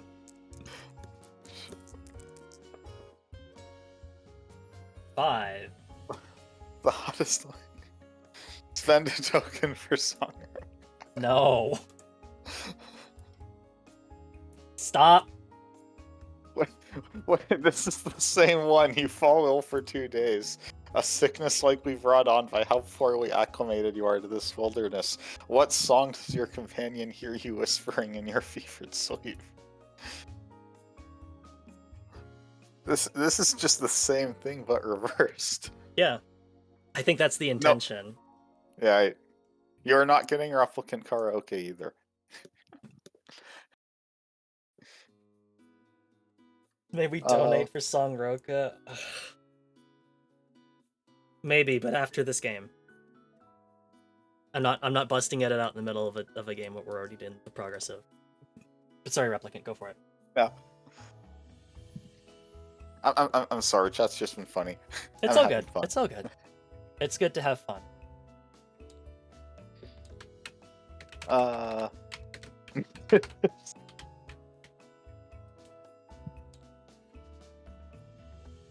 Sorry, what? Anyways, sorry.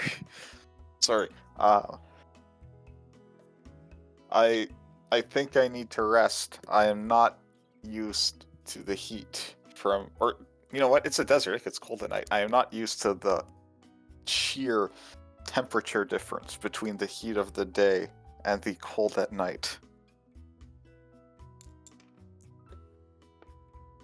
That's perfectly understandable. From our previous tales, it seems that your planet is a lot less harsh than this one. I need to lie down and rest. Perfectly understandable. We can take a couple of days for that. There are more caves along the way that we can rest in.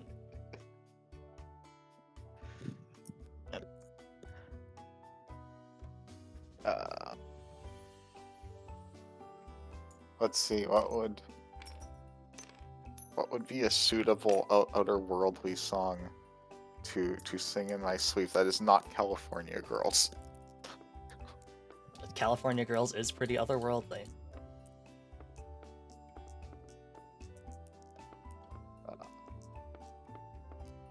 If it's California Girls, I also do the dance in my sleep.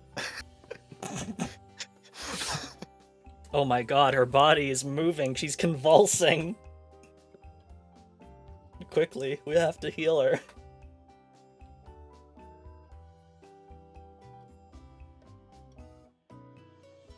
I'm sorry, I should be taking this more seriously. It's all good. It's all good. No. Like, have fun with it, right?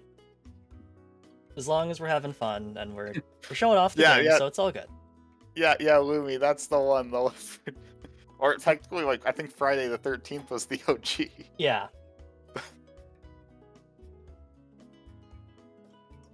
But then Lily Hekomata had a Left 4 Dead stream with Lily Hekomata Yeah,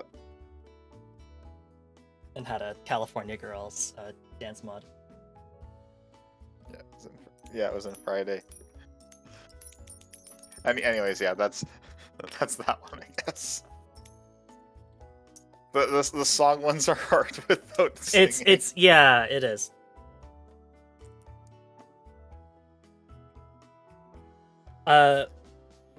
Thought I heard you whispering or singing in your sleep. Would you tell me more about what you were singing? Where I come from, there is a place called California, and the women there are unforgettable. Are you from California? I come from slightly farther north, in the magical land of Ontario. Are this California and this Ontario, are they allied? They can be, if the circumstances align.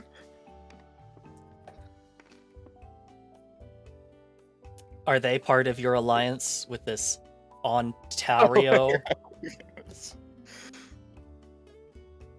That there is an alliance. In fact, some people say that there is an Ontario inside California. Then what do they mean by that? Has Ontario carved out a petty kingdom inside of another kingdom?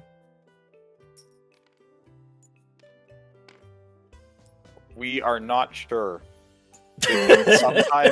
Sometimes two places can be given the same name by different inhabitants. That is very confusing. Yes, I agree. It is. And yet, I very much enjoyed this California Girls song of yours. Will you sing it again sometime? I can, yes. Wonderful. Just for out of character, that there is a city in California called Ontario. Oh, okay. I know there's a is- city in Vancouver, in Washington called Vancouver, which is actually older than Vancouver, Yeah. BC. There's a really funny thing where I remember, I forget what esports player it was. They told their sponsor that there was a tournament in Ontario, CA, and their sponsor bought them like a first class flight to Toronto. It was Oops. Ontario, California. That's why you say Ontario, Ontario, CA, US. One of my friends, funny enough, lives there, and we joke about that all the time. I see. A liaison inside the little kingdom of Ontario. That's the shit from Ontario. Yeah, see? Nice. I think this is the first time I've ever actually heard of Ontario, California. Yeah, it's like an hour and a half from LA. Oh, cool. Alright, my turn. Number 4. In the middle of the day, you come across one of the few creatures that finds this setting habitable. Tell your companion the legend of how the species came to be. Oh, please watch out. There is one of the native creatures of this desert, the many-tusked boar. Please do not get too close to them, for their tusks are many and their violence many. I appreciate the warning. I have heard of these wild boar. Have you? Have you heard of how they came to be? I am not familiar with their how they came into existence, but the stories have been many from across the universe. Really? Well, I can share with you our story, if it pleases you. I would be happy to hear it. One day, it is said that one of our gods loved to play tricks by disguising himself as an animal and playing tricks on his sister goddess, like peeking at her bathing or stealing her clothes. One day, he disguised himself as a boar and attempted to steal her dress while she was bathing. She caught him, and in a fit of rage, she threw spear after spear into his face. And it is said that those spears remain lodged in there no matter how hard he tried to pull them out. And so he wandered the desert for many, many years, and eventually founded a family of boars who all somehow ended up with and who all grew grew tusks where he was stabbed with spears.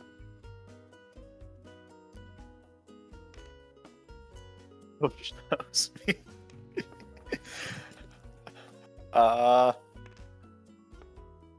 Your story is interesting. I hope we do not come face to face with these creatures. We must be extra cautious, for their violence is many, having been denied the love of their sister for so long.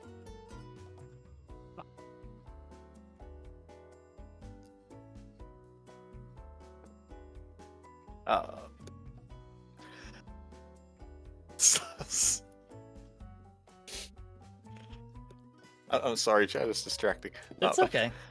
I was very specifically going for like Yeah, old gods getting a little touchy feely with family relations. I trust you will keep an eye out for any signs of these vile creatures. Certainly, I have had many encounters with them, and I count myself very lucky to have escaped with my life. No, sir, fucking no, I am not ignoring you guys. But I think we're cool to throw a coin in. Okay. For number 4. Don't. Don't worry about it. Would you like to roll the dice for your next one? Sure. No. 2. Did we do 2? Yes, we did. We got 3 left. 3. Okay. The shape of the distant horizon reminds you of the first time you traveled to see the most prominent landmark in your land. How old were you? What great accomplishment led to the landmark? Did you ever go back? Coin.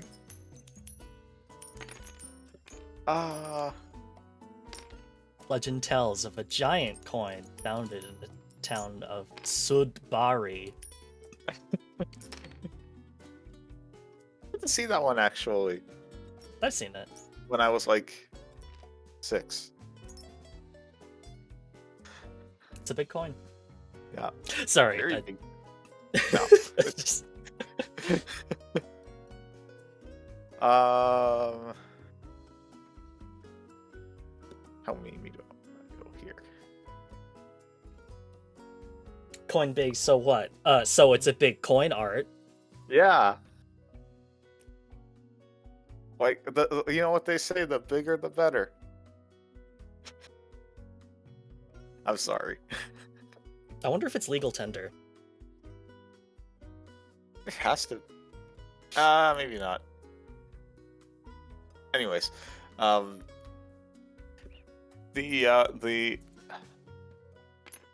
the mountains over the horizon remind me of my home world.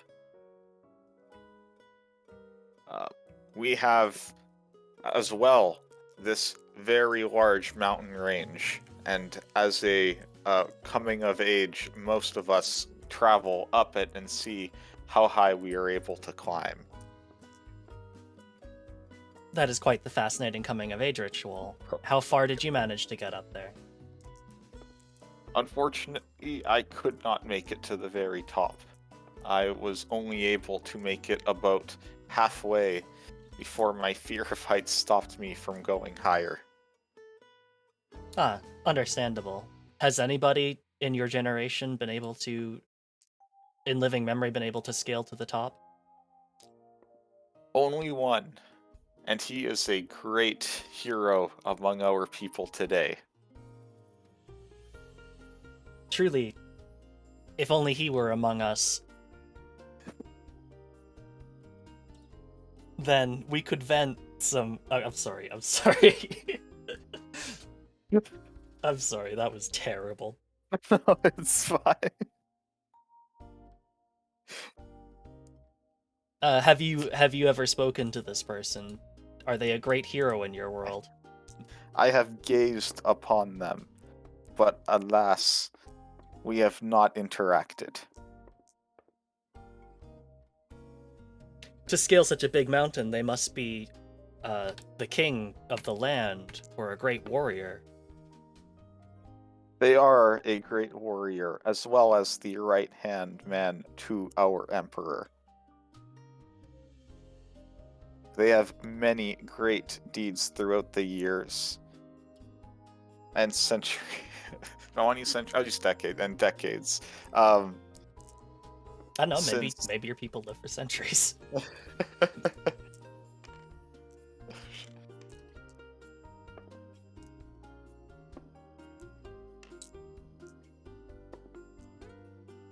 Do you think that one day we will meet either this emperor or his right-hand man, if we are part of the alliance? One day they may come to visit, yes.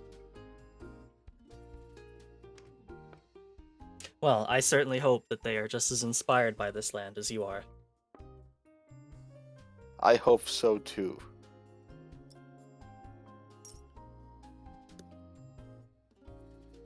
All right. Do you wanna do the last little bit? I know we technically didn't finish all the stories, but Yeah, it's fine. all right. Ride to the capital and pitch an alliance. Roll a 1d6 to determine how the capital will respond.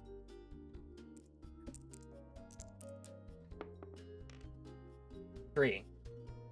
The capital feels uncertain about the envoy. There is a chance for alliance here, but it will take many years and much work. How long does it take? Does the envoy stay and live to see the alliance finally take form? Does the local help their cause during this time? How? I understand. I expected that the process of helping you people would take a great deal of time, so I am prepared to stay here many years to see my Sorry. duties through. One sec. I forgot to. I wanted to say, if you are dissatisfied with the roll, the envoy may take any number of chips from the pot to add to the roll. Yep. Just I forgot to read this for myself. Yeah. Think of this as using what your companions share to make larger assumptions about their people and manipulate the capital. This will negatively affect your personal relationship.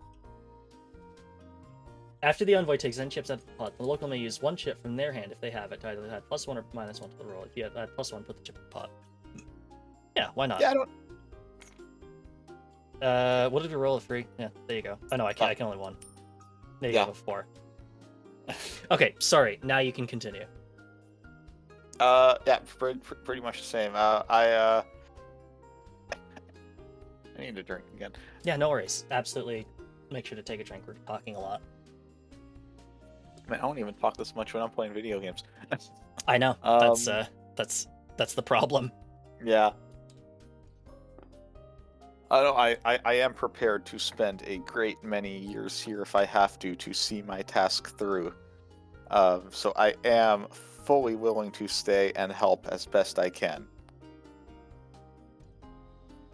Surely there are others in your empire who could help do this. Do you not have more pressing matters than to attend to our little corner of the universe? This is my duty. I will see it through. Such devotion. Does the envoy help their cause during this time? I think, yeah, and then basically just staying and acting. Yeah. I don't. Oh, I should really probably say this in character. I will stay and act as an interpreter between my people and yours, and certainly if any other people arrive, I will do my best to help guide them through the desert to reach the capital, in which Thank they you. can form the alliance. Oh, God. Thank you. Your assistance will be greatly appreciated. Well, I certainly hope so, if you're going to use that technology to help us bring life to the desert. I assure you, I will do everything in my power to give your people a better way of life. Nice. Okay. So we have 1, 2, 3, 4, 5, 6. You are bonded and your relationship is enduring, whether or not lands at large can reach an alliance. Use the decisions as a jumping off point. Close the game by discussing how your relationship progresses moving forward, if at all. What was lost or gained during your journey? How does the capital's division affect the two of you? Well, personally, it's like, yeah, you know what? It seems like things will be better. Yeah. And I don't think my life will otherwise, like, change an awful lot. Mm-hmm. I'm still gonna basically be doing the same thing I always did, which is leading my people and helping to guide people through the desert. Yep.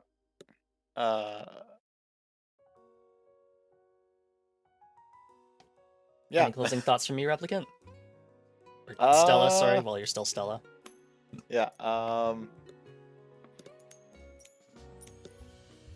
Yeah.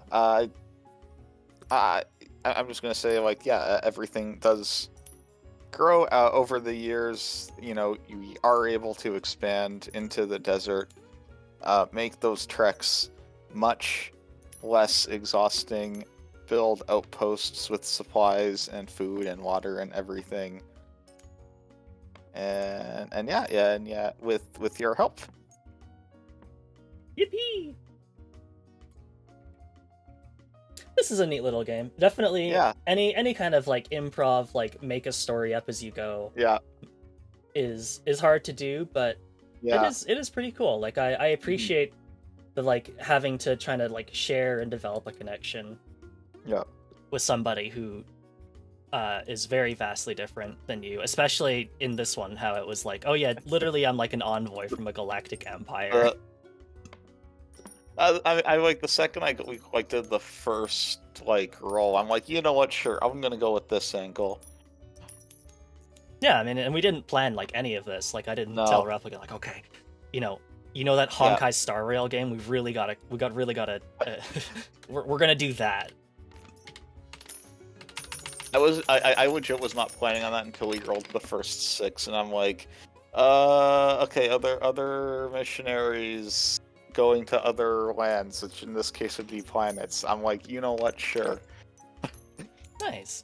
And that's the fun of some of it. It's just like you can suddenly just like come up with some great stuff on the go. Yeah. All right. So do you have any closing thoughts about this game besides that? No, this was fun. Yeah. I think it'd be fun to have the envoy to be like openly antagonistic too. That'd be great.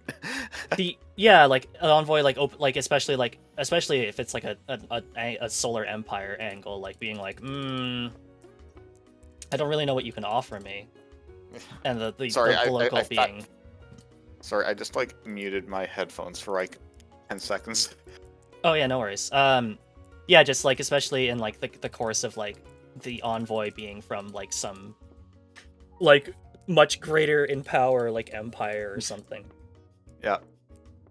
And being like, oh, all your traditions are barbaric and backwards and stuff. Yeah.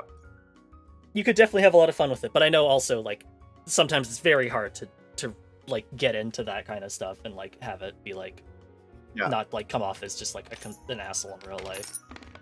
Yeah. But I thank you so much for playing this one. Yeah. We'll take a couple minutes to get to the next one, and then we'll keep you on for the next one if you're Yep. good. Yeah. All right, let's go ahead and swap over to loading screen and talk about what we're doing next. Yeah.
Okie dokie, welcome back, everybody. Hey guys. We're swapping to the lo-fi.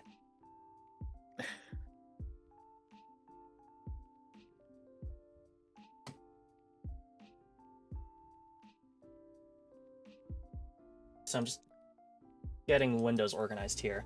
Yep. Just an FYI, just because it's getting late, we'll be skipping the game that featured both Fizz and Replicant for tonight, and the next two games will be Fizz only, just because obviously, it's getting late for Replicant, and that's totally okay. I totally understand that. Thanks for being here for so long. Yeah, it's been fun. Thank you for having me. Yeah, thank you. Okay, right, you ready for the next game? Yeah. All right, well, now we're going to play Hearts Unrivaled, a two-player superhero enemies to lovers RPG. So for the two characters, we'll need to choose a name, alias, pronouns, powers, and basic descriptions for your character. Then answer the following questions together. How long have you been enemies? What are each of your ultimate objectives? Where do the two of you operate? How did you become enemies? And how does the tension between you impact your rivalry? Do you have anything in mind, or do you want me to go first? You can start. Okay.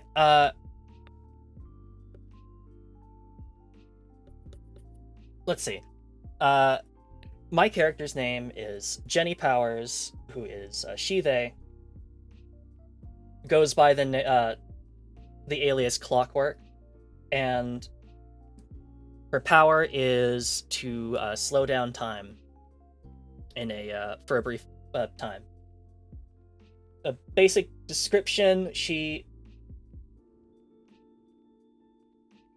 is wearing a cool trench coat, and she's got shades on, and a pair of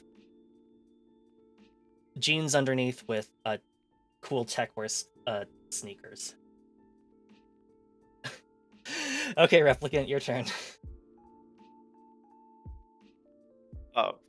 So, my character's he has rejected his name. He only goes by Sunfire, and his ability is to enhance the sun, both blinding people as well as making everything uncomfortably hot. Your shades protect against that. Oh, okay. Speaking of uncomfortably hot, Ayo. Let's go. Cool kick's the most important part of being a hero. It's true. It really is. Shades too. Okay. Did you have a basic description? Basic description.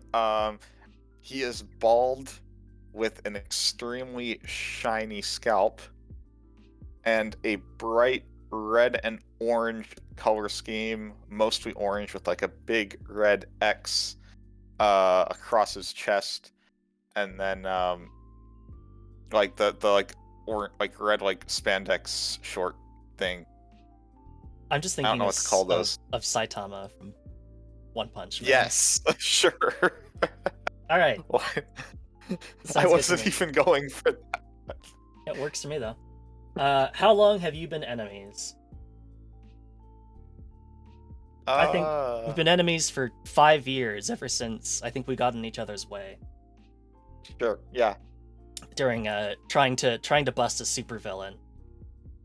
We were we both wanted to bag the supervillain ourselves, but we because we got in each other's way, he ultimately escaped.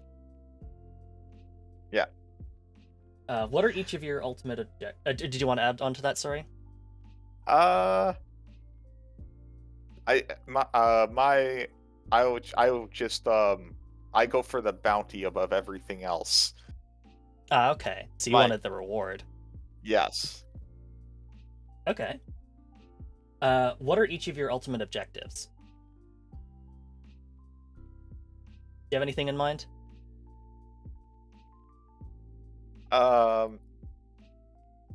kind of part of me is thinking of making some really stupid dystopia thing, but no. I'm just gonna go for like I just want to be rich. Yep. I want the cash. I want the dough.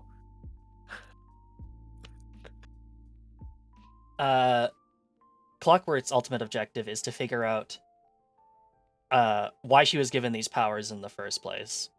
Because one day she just woke up and escaped from a lab, and she could suddenly manipulate time. And so she's like, "Well, I don't really remember how that happened. Let's figure that out." Where do the two of you operate? Do you want me to start that one? Sure. We operate in Great Metropolis, which is a giant, featureless, average American city where lots of crime happens, and there's world-ending threats like basically every week. But you know, at least it keeps the property values down. Oh, that sounds better than the real world. I mean, what? Anything you want to add on to that? No. No, that's fine. Yeah, we're both in Metropolis. Uh, I just have I have like an apartment that technically my civilian just lives in the one apartment, but the whole building is actually my base. Ooh. So is it all rented out by you? Is that the Yes, nice? superior shenanigans preventing gentrification. Yeah. Uh, Clockwork operates out of essentially a disused garage, like a garage in the middle of the city that she broke into, and has just been basically squatting there ever since. How did you how did you become enemies? I think we kind of went over this. Yeah, We uh we got in each other's way trying to get a supervillain, and we let him escape. yeah. How does the tension between you impact your rivalry? Do you have any thoughts on that? Uh,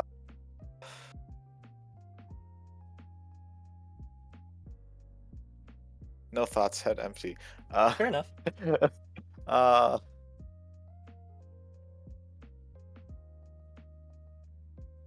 yeah. Sorry. Yeah. I think for me, or for Clockwork, um, despite your cold-hearted nature and your like cash above everything else, I've still seen you go out of your way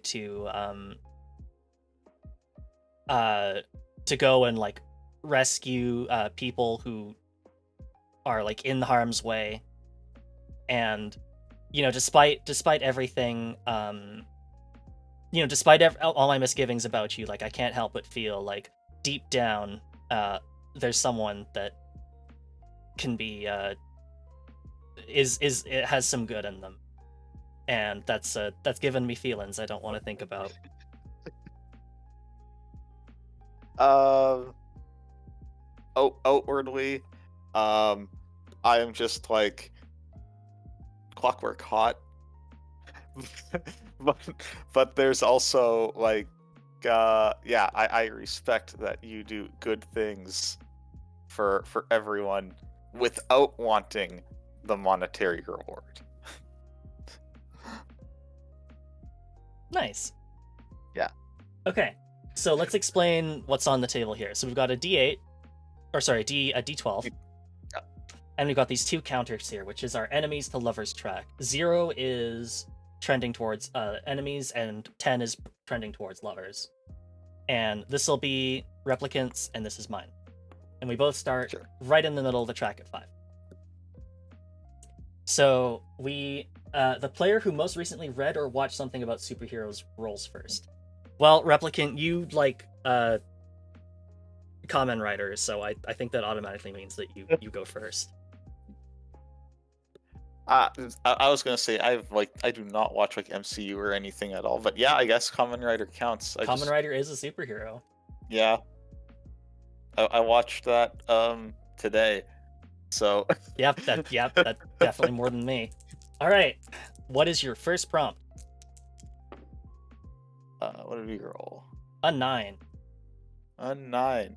Your enemy has been captured by a rival. Do you break them out or let them get out on their own? Player So who you're roll marks their track. Kamen Rider hero for all. They are. Um.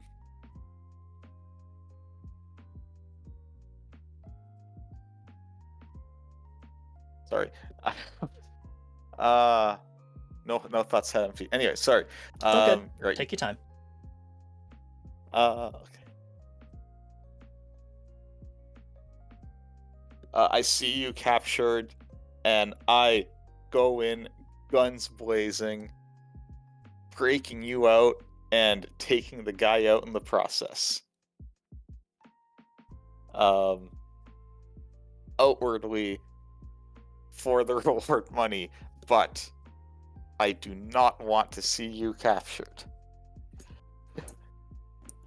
Very kind of you. Uh, You can mark your track. yeah. I'll go +1, I guess, Okay. for this. Alright, my turn. Okay, I'm on the left. 4. Something or someone from your shared past has come back to haunt you both. You join forces against it or try to deal with it individually. Very cute. That's very cute. So, years ago, we helped put, like, we were both involved in taking care of, an alien invasion threat.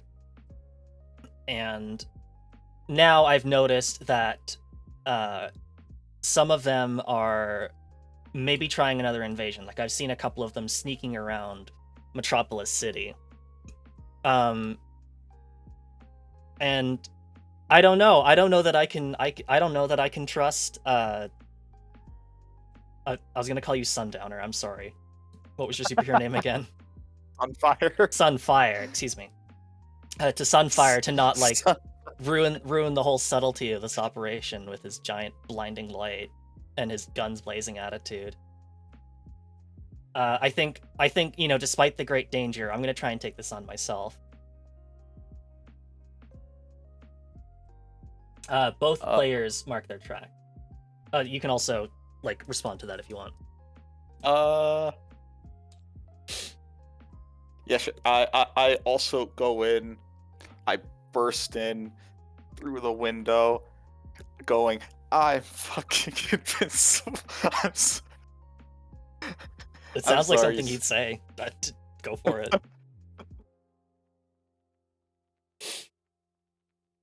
I'm sorry. It's I okay. saw a It's tiny bit of okay. the last It's game okay. on yeah, I guess negative one for me. You also go in and handle it yourself, and Yeah. if you see me like handling it, are you like, why didn't you tell me, or anything like that? Or are you just kind of like, well, whatever? For this one, I'm just trying to take the glory for myself. Oh, okay, all right. To, Ready for your next prompt? Yeah.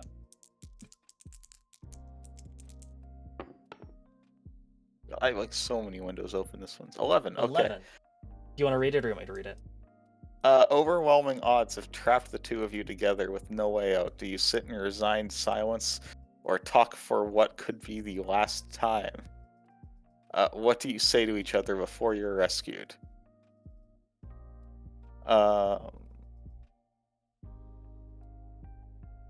I realized with under the pressure of overwhelming odds that we have to work together to get out, and I propose a temporary alliance in an attempt to break out against the mutual enemy.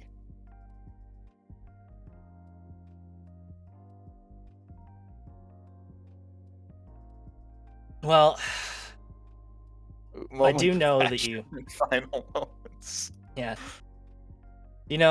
Like, despite your previous experiences, you did come in to rescue me, and I guess I know I can count on you to have my back if you need to. So I guess, let's work together this one time. And also, sorry, think about how you want to mark the track while I get this right. Sorry. Oh, great. Hey, Neurosis. Hello, Neuro. Thank you so much for the raid. You're playing The Sandman. Cool. I don't think I've heard of that, but I hope you had a great time with it. Thank you so much for tuning in. My name is Soroka, the Magpie Treasure Hunting VTuber, and today with me we have Replicant VT. Hi. I'm Replicant. Should I do an intro? Yeah, I'm Yeah, go Replicant, for it. Go for it. local elf variety VTuber. I do a lot of like platformers, shooters, RPGs, kind of just whatever I'm interested in at the time. Do you want to explain what we're playing right now? Right now we are just playing some tabletop games for raising money for medical aids for Gaza and Palestine. Right now we are playing Hearts Unrivaled, which is a superhero enemy to lovers tabletop game.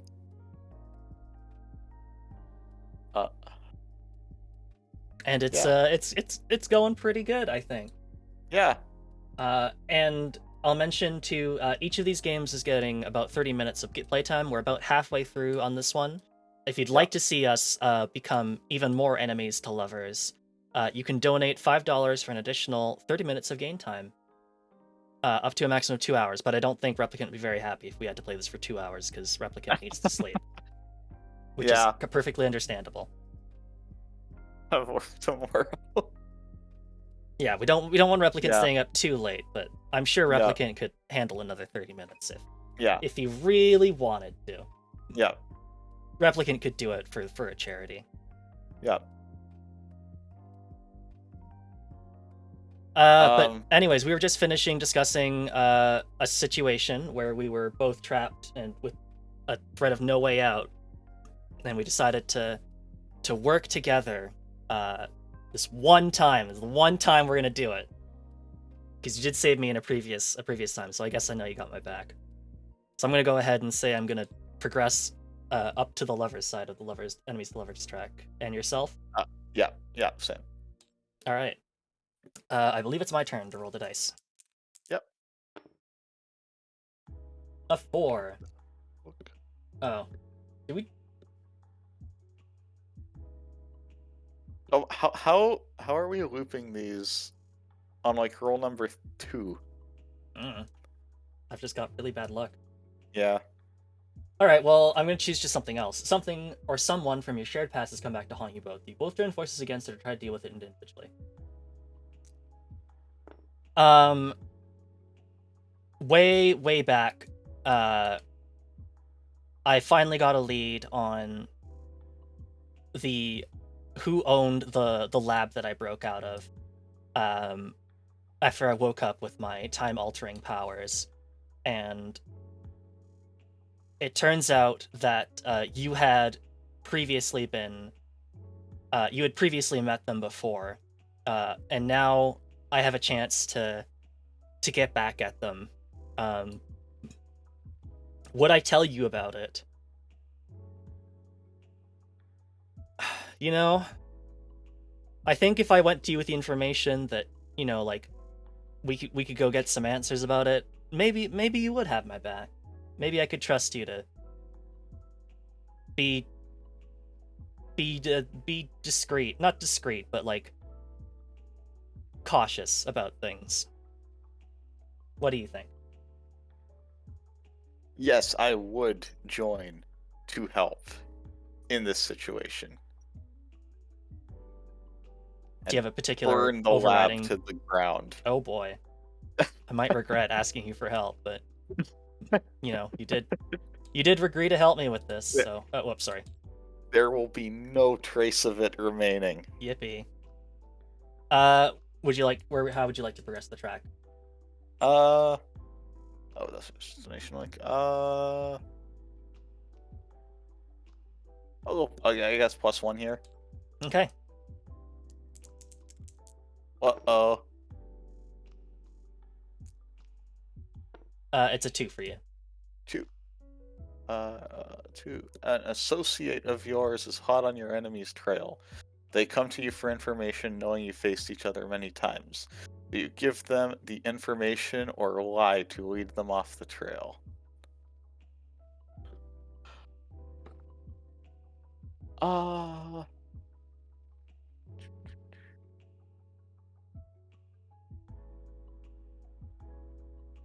I give exact words, throwing them off guard. So the information is correct, but with very important info left out, allowing you to still beat them easily. Ooh.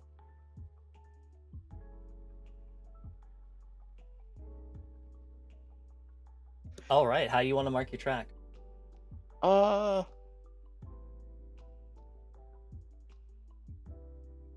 +1 here. Getting close to the maximum here. 10. Your enemy is being framed for something you know they didn't do. Did you speak up for them? Or do you speak up for them? Well, I know, Sunfire sets a lot of fires, but you know what? I know for sure that I guess he didn't do this one because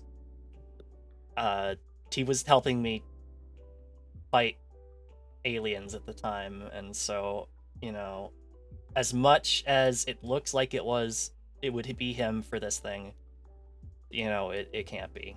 So, this one isn't his fault this time, I guess.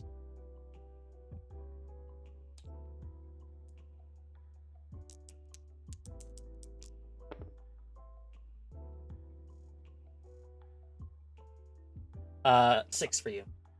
6. Do you want me to read it? Your Sorry. enemy is Oh, facing a devastating threat that they need help with. Do you lend a hand or wait until they're defeated to swoop in and take the credit? I see an advantage to take everything for myself. I wait for the perfect moment to jump in, steal the kill, and take the entire reward for myself. I knew it. All you care about is rewards.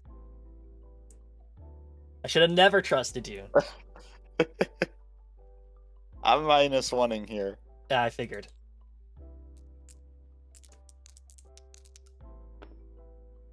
12. The two of you have formed a temporary peace for a united cause, but that cause is past. You behave amicably or with disdain. You did help me fight to take down the lab that, like, created me. But I don't know. You I just can't get a read on you. One moment you're helping me and everything, like, I can't decide. You seem like you're doing it out of the goodness of your heart, and then the next time you wait until I nearly die to swoop in and steal the kill so you can get the bounty. Uh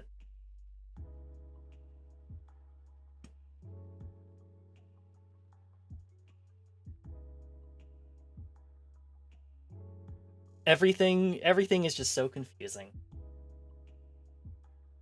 But you know what? Maybe there's a tiny spark of hope, and we could actually truly be friends and get along.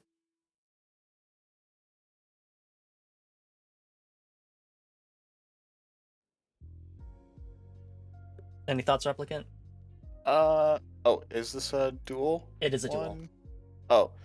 Oh, yes, I am okay with keeping things, peaceful after the temporary truce. I see no reason to go back to being disdainful. Okay. Let's roll a couple more times and then we'll wrap up. Sure. 11. Oh, this is one that you already got. Do you want to skip this Yeah. one? Okay. Yeah, sure.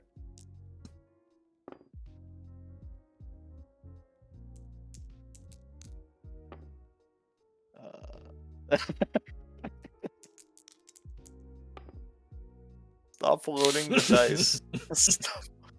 Okay, there we go. That's the devastating 6. threat again.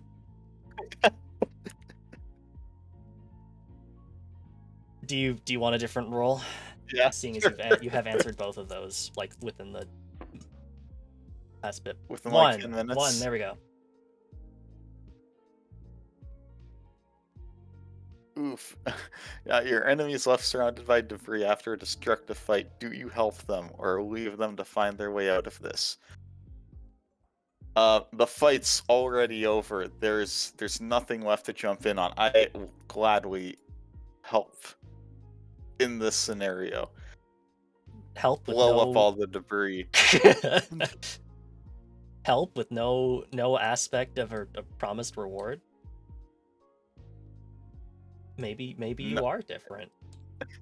Oh, sorry, I shouldn't assume. Sorry, my bad. Mark your track. What? It's you've Oh. just wrote mark your track, not me. Oh, yeah, +1. Okay. which is capped, so it's swappy Mako session. Oh my. 10. Did we do 10? Yeah, I did. I did 10 recently. Let's... Cursed. Did I do 11? I didn't do 11. No. Alright, so... The pharmaceutical company we've been fighting has trapped us and tricked us, and we are now inside of essentially like a bomb-proof... We are locked in a bomb-proof vault that like basically limits the use of our powers. Basically, it's looking like this might be the end for us. Do we sit in resigned silence or talk for what seems to be the last time? What do you say to each other before you are rescued? This could be our final moments together. So I just wanted to say that, you know, like, despite everything that, like, our history, like, you know, you've shown me that maybe you really aren't such a bad person, and, you know, if I am dying here, you know, I could think of way worse people to die with.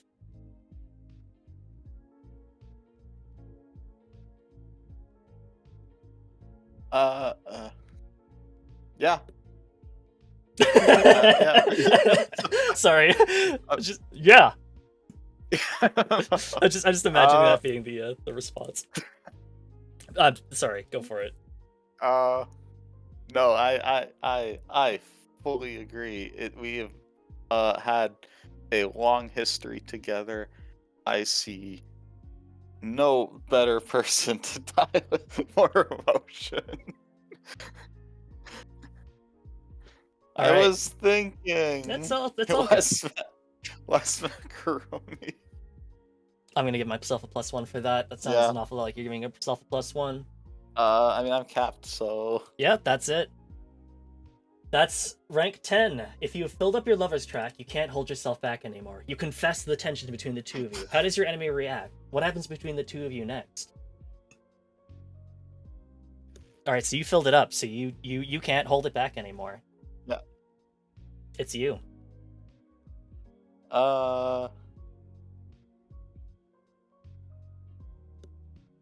That's the kiss.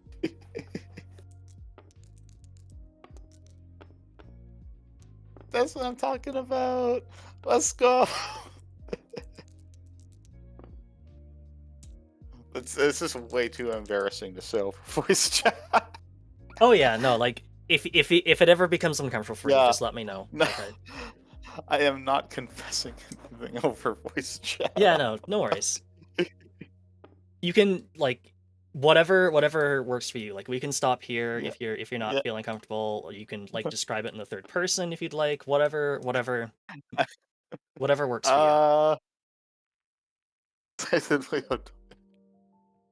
Like, if you're ever like, I'm not feeling comfortable anymore, let me know and we can stop at any point. I am not good with this stuff. It's okay. Yeah, no, I I don't know. even know how to describe this shit. Yeah, no, that's fine.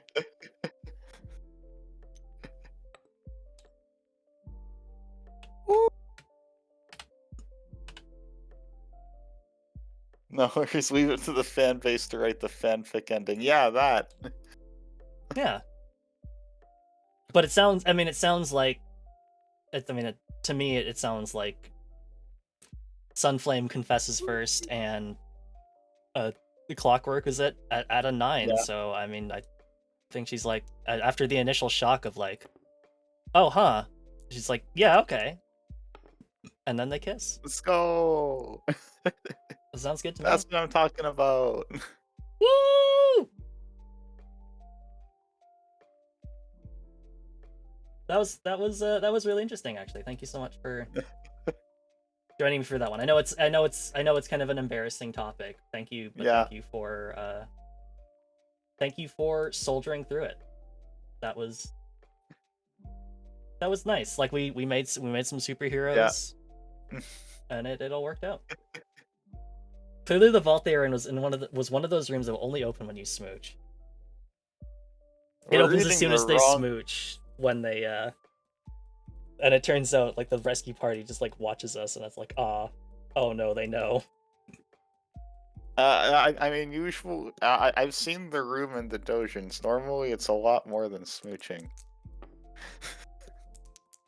Hard 3 rounds. What? I was being polite. But yeah, that's a cute little game. It's There is a different one too, where you're not rivals, don't but go to fucking. a very similar premise, but like just slightly different. You're not like rivals. You're just like Mhm. two people on the same side that are like, oh no, I might have feelings for you, but my duty means that I shouldn't act on them. This is what happens when I'm say so 99% of the time, and then I come out with the dojin stuff. Secret.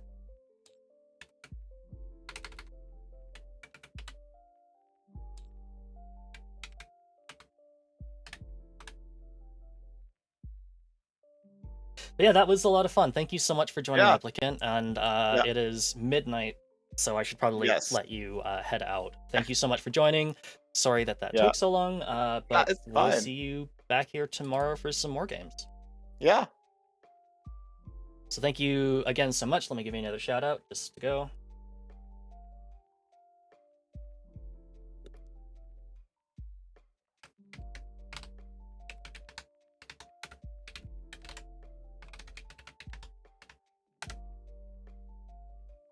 Please make Yeah. sure to Yeah. follow Replicant. Yeah. You can Uh, watch the Shadow the Hedgehog VOD if you want to watch me suffer for 2 hours playing uh that. Also, it crashes twice, which is Yippee! very fun. Fun stuff. Everybody loves Shadow the Hedgehog.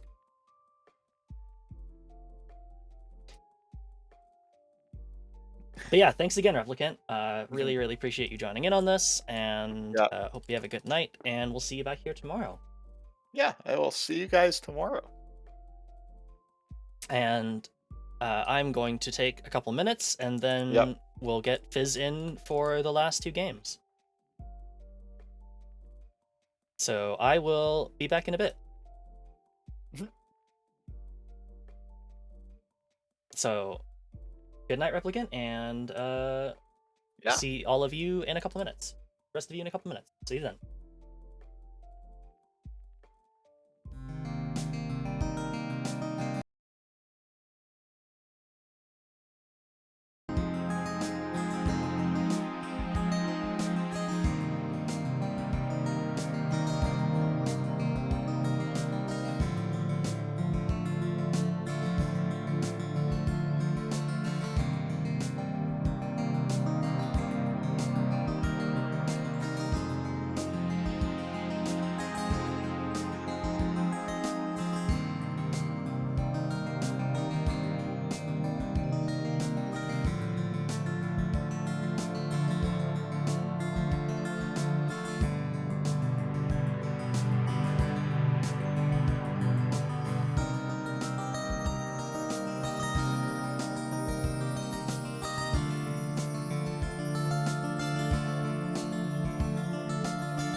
Okay, and we're back, everybody. So, welcome. Today we have physicists along to play Hello. our last game for the night, which is In the Air Tonight. Any fans of the 80s TV show Miami Vice? Basically, we'll read the rules and we'll talk about what we're going to do. Let me just organize my millions of windows. So, In the Air Tonight, inspired by the scene in the Miami Vice pilot, accompanied by Phil Collins's In the Air Tonight, da-dun, da-dun, da-dun, da-dun, dun. A two-player game about partners enjoying to do something. About a two-player game about partners preparing to do something ethically dubious and definitely dangerous. Take turns asking each other questions. After you answer a question, mark one of the boxes next to it.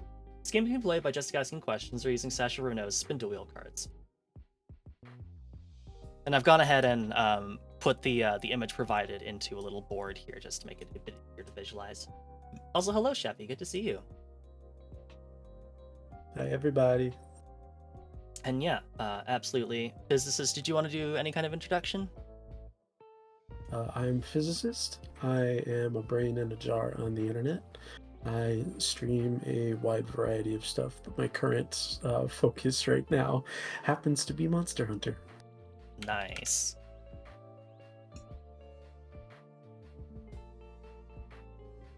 You're doing like a challenge run or something, right? Like I saw subsistence, and I thought challenge run.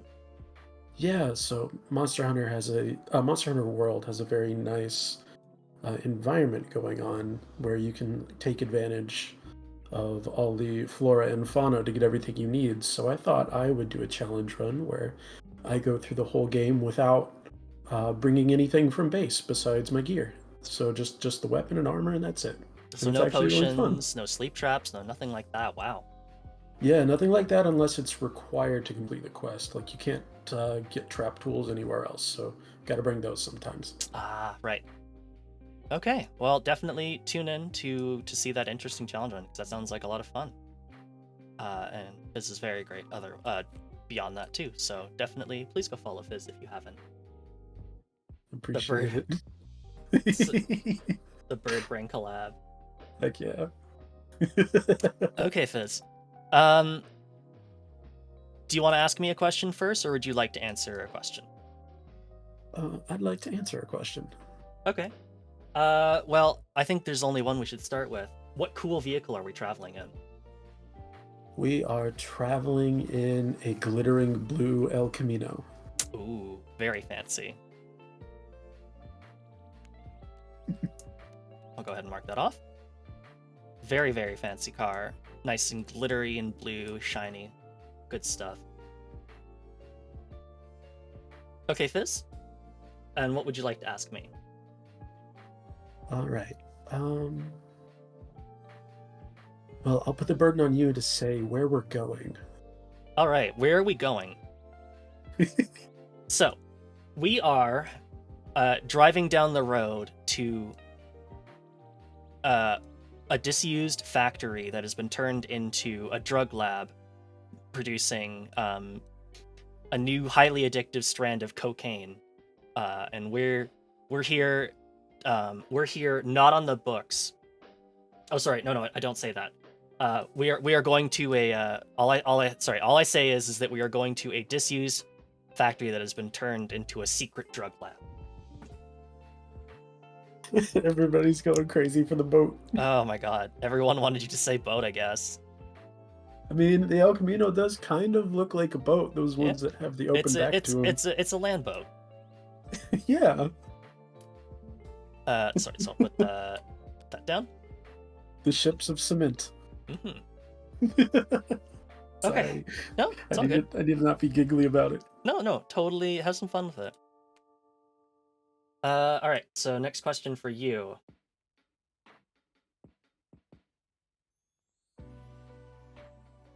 Let's see. What do you doubt about the practicalities of our task? I'm a little worried that we don't quite have the manpower we need to accomplish this, and even if we did, we're only relying on ourselves to get out at the end.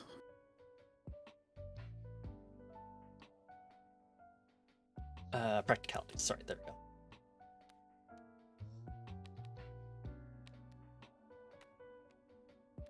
Don't know why I'm trying to get that perfectly done.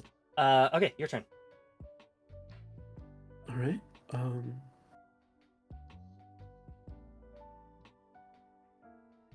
Let's see. I'm trying to understand these ones with multiple questions on one entry. It's just like, cause it's, the like above is paired and all that stuff. It's just talking about the actual physical layout of the board. So if you look, Oh. I'm not streaming this to you anymore. Sorry, I could be doing that. Sorry. So you can watch the Discord stream if you'd like, and it's basically just describing the layout of the board. So don't worry too much about the things in italics. Just focus on the questions. Gotcha. Let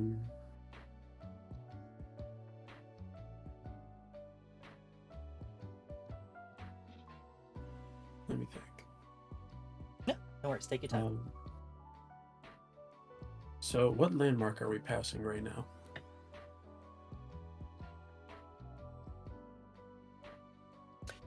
We just passed the very first ever opened Burger Jerry's, where they serve the absolutely where they're famous for serving the absolutely like most greasiest burgers ever, but damn if they don't hit the spot. Now in 30 states, Burger Jerry's. That guy's a hero in our town, John Burger Jerry. John Burger Jerry, we love him. We didn't have no good cuisine here. We were grilling possums. Then we got John Burger Jerry.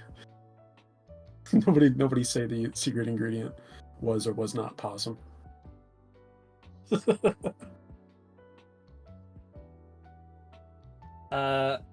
Who do you call? What regret do you talk about? What don't you say? So you stopped off at a phone booth, because this is the 80s. You stopped off at a phone booth and you called somebody. So who do you call? What regret do you talk about? But what don't you say? Okay, so those second and third parts are about who I'm talking to on the phone call. Yeah. Okay. I call ahead to the front of business connected to the cartel's worn out factory that we're traveling to. And I regret to inform them that the shipment they've been waiting on has been rerouted to a few blocks over, just enough to get them to actually go there without it being too much of a pain in the ass. Because even if they doubt what I'm telling them, they'll probably go check it just because it's so close by. And I don't say that it's a setup to get as many of them out of the scene as possible before we arrive. Okay. Sorry, that was what you don't say? Yeah. Okay, excellent. All right, your turn. What do you wish you could say to me, and what do you say instead?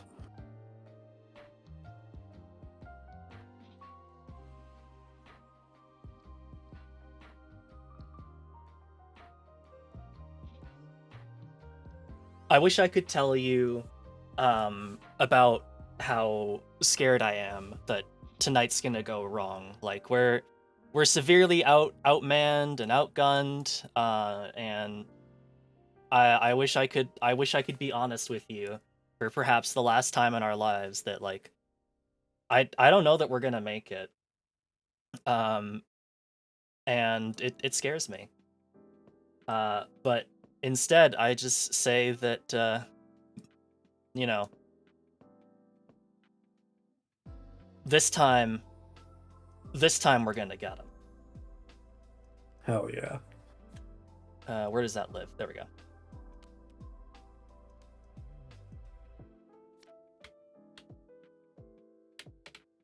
You're just using the cards to mark which ones we've done? Yep. Got it. All right. So, what is your goal tonight? Let me think. It is not the task that we're doing. Right. Oh, there's 2 check marks on that one. Do we both have to ask that question? We both have to ask that question. Okay.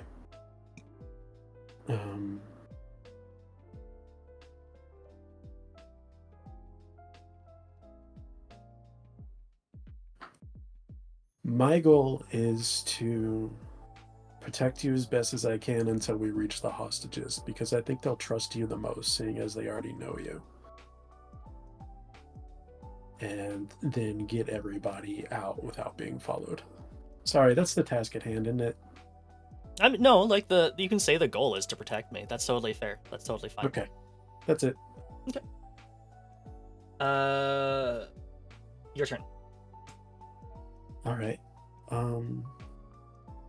What shouldn't you have brought? How does it help us, and how does it hurt me?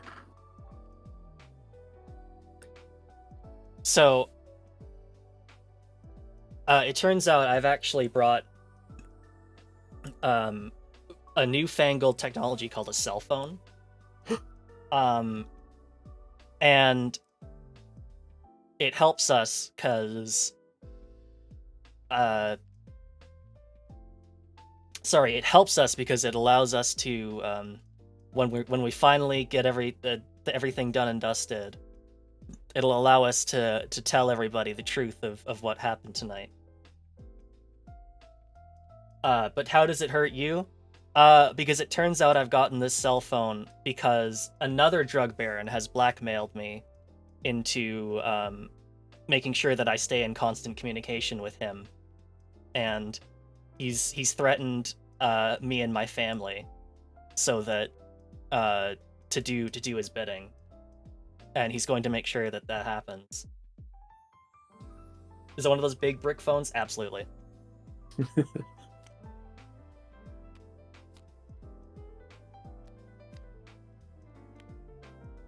Okay. I don't know if it's so, Lumi, I don't know if it's going to be so much as a betray as, like, that's the only option on the table. Mm-hmm. All right. You've got a question for me? Yeah. Asking where I ask about the task.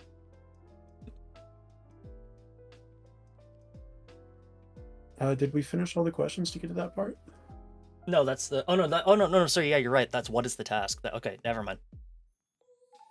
So I already asked you what your goal is, so I think the only thing for me to ask about this point is, what do you doubt about the ethics of our task?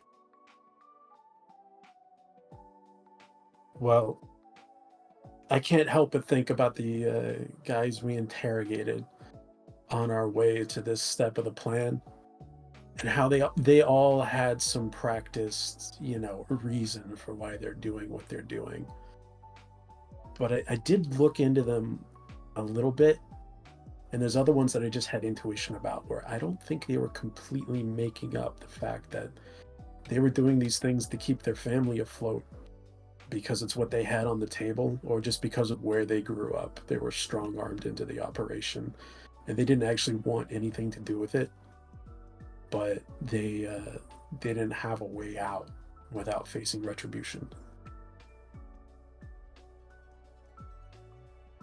So I know we've got to do what we've got to do, but I know it's not going to be pure justice, and that bothers me.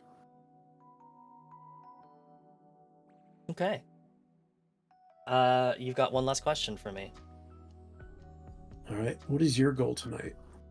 My goal tonight is to steal the formula for the super cocaine and deliver it to the drug deal, the mafia boss, so that he will not kill my family without anybody, including you, noticing.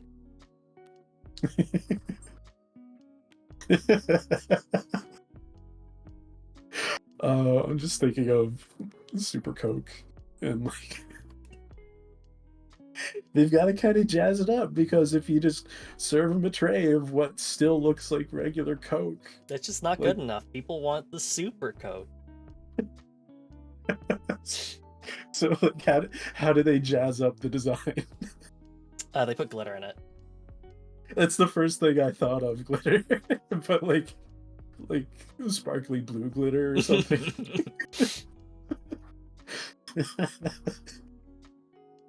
You're stealing the Krabby Patty secret formula, cat. Oh, SpongeBob, me boy. Oh, Sponge Baby Bob. I can't do those voices no matter how hard I try, but it's still fun to try. As long as it's fun to try. All right, you asked me the question last, so once the above questions have their boxes marked, ask, what is the task we're going to? So we are going to the what kind of factory was it? Did It's we just did we determine? I said it was a disused factory that was turned into a drug lab. Gotcha. Okay. So we are going to the defunct fish cannery that has been used as the most high-profile drug lab in town, that is an open secret to everybody, and everybody who knows is pretty much just beaten down by the prospect of like trying to overcome the drug lords in town. And in order to have us deliver our accidentally intercepted ingredients, part of the ingredients, we don't know all of them, in order to have us deliver our accidentally intercepted ingredients for Super Coke to the factory, they have kidnapped your family. And unbeknownst to me, you were trying to get at least knowledge of the rest of the ingredients. And I think we are just delivering part of them, whereas you kind of want to get a read on the rest. Okay. Sorry, did I step on your toes there? No, that's all good. Okay. All right. Now it is your turn to ask. You can either do we achieve our task? Do we achieve our task? This would be our shared task. Mm-hmm. I think we do our best. We get there. We deliver the ingredients for Super Coke, but somehow, like something happens and they don't trust us, and it gets into a shootout, and we barely escape with our lives. So I don't think we did it successfully, but we did.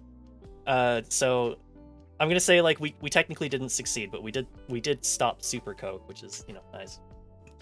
Sheppy, thank you so much for the $25. Really, really appreciate it. Thank you, Sheppy. I think despite our best efforts to keep everything cool and calm and collected, it devolves into a shootout, as it must always do. So I think this next question for both of us, we ask each other if we have achieved our goal. So I ask you if I have achieved my goal, and you ask me the same thing. I think that's how it goes, right?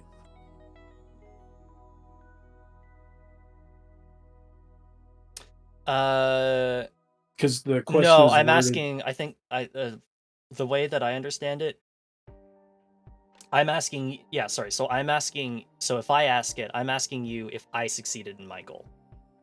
Yeah, that's exactly it. Because Okay. it's worded as, do I accomplish my goals? So yeah. you as the person telling the story, not you as the character, tell me if I have achieved my goal, and vice versa. Okay.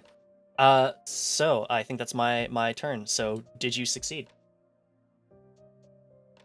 I did succeed in getting you out of there, but I don't know if I'm gonna make it. Not just because of the gunshot wounds, but I was carrying half the ingredients for Super Coke on me. So I ended up getting enough in my system that I was able to power through a whole lot, even like pick you up and sprint for a little bit. But But now you're as we're getting away, I'm not necessarily conscious anymore. overdosed on super coke. Damn. I'm still going, I'm still moving, but brain off. And Uh-oh. it's super coke. Who knows if I'll ever come back? The coke-filled rage. Coke-filled adrenaline. All right. So Your turn. oh, I think we did I think I answered incorrectly, actually. You succeeded. What was your goal again? My goal was to protect you, so I answered about that, but I was Yeah. supposed to say if you achieved your goal. Oh yeah, sorry. That's my bad. No, okay, no, that's fine. We can Well, just do it this way, I guess, since I already gave a big answer. up to you. Up to you. Like, I'm willing to accept that, or you can, if you want, you can talk about how I conclude my storyline. Yeah, you can just say whether you achieved your goal. Let's do it like that. Okay. So, I think that, like, despite the shootout, despite, you know, like, barely rescuing my family, despite the fact that you have, like several gunshot wounds and are bleeding out and now have a super coke addiction, you know, you took a bullet for me while I was distracted grabbing the formula for super coke, but I managed to get it, and my family's gonna be okay, but at the cost of maybe losing my buddy cop. You know, I might have kept my family, but I might have lost my brother in arms tonight, and I don't know how to feel about that. So here's a thing that I think could be useful for the sequel. While I'm all baned up as I am right now, and you still have another drug lord ordering you around, Mm-hmm. I think I could potentially be pretty useful for a while. I mean, I'm useful as an attack dog right now. You just unleash me somewhere. But could I really do that to my friend, my Namaka, my Aibo, my Nissan? I don't know. I think it could be justified as like, if I don't find something to fight, I'm going to create a target, and there's no way to stop it. I've created a monster.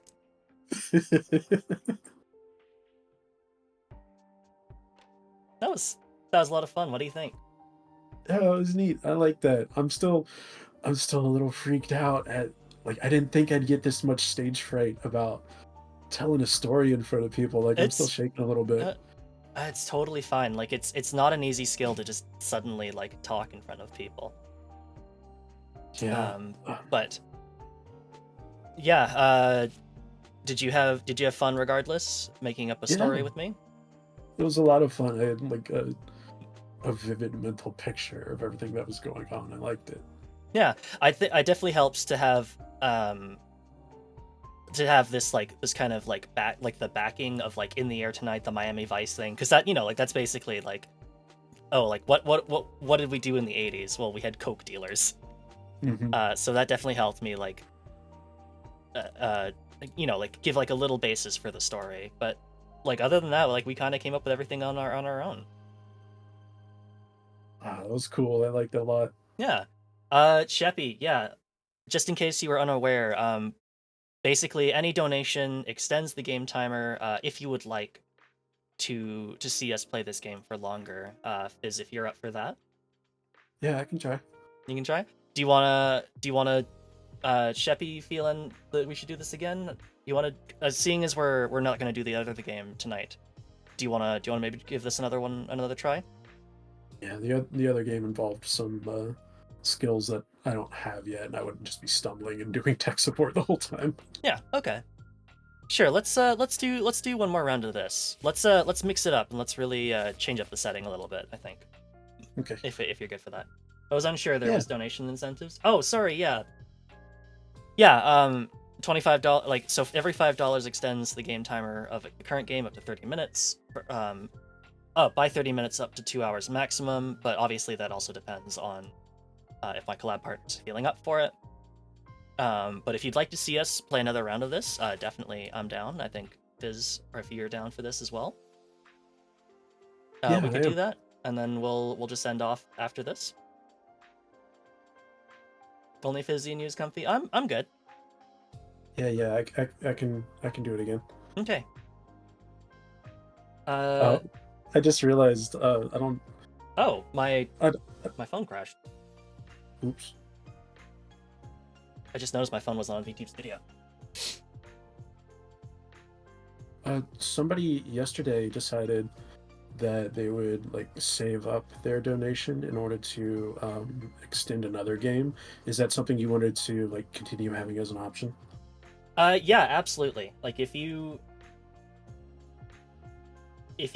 like I actually want to save this donation, or like 2 hours of it for a different game, like totally totally okay too. I've been asking people, but I know like some of them are just like, oh, I wasn't aware. It doesn't matter to me. But Mhm. if you'd like me to write it down, I can, and then you just kind of have to remember that you've got some extender time. Every $5 is 30 minutes. So if we'll take $5 from your donation, because you donated 25, right? Where was the donation? Yeah, 25. Yeah, so, and then you'd still have and then you'll save the rest. Okay, perfect. And then we'll give you 2 hours for later.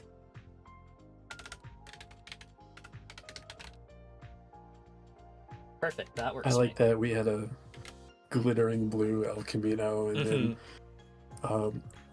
we had glittering blue Super Coke. Everything glitters in the 80s. Okay, you ready to go another round? Yep. Okay, do you want to ask me a question first? Sure. Where are we going? So, this time we are going out to an abandoned cabin out in the woods that has sat, way out in the woods, far from anything, and basically hasn't really been a point of interest for anybody in many years. There's a lot of abandoned property out here in Miami. Maybe we should do some land speculating. Probably. I mean, that's how this whole If we place come came to back from exist. this. Yeah, All right. that's how all of Miami came to exist anyway. Oh, really? Didn't know that. Yeah, they just built a whole lot of stuff over swamp. Classic.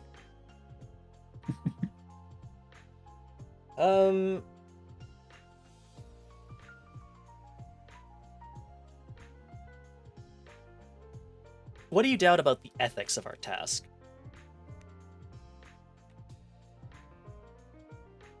Let me think. Yeah, don't worry, take your time. I had an answer ready, but I left it way too vague. It didn't provide any story with it, really, so I gotta think of something better. Yeah, just whatever. Like if just whatever you want to add.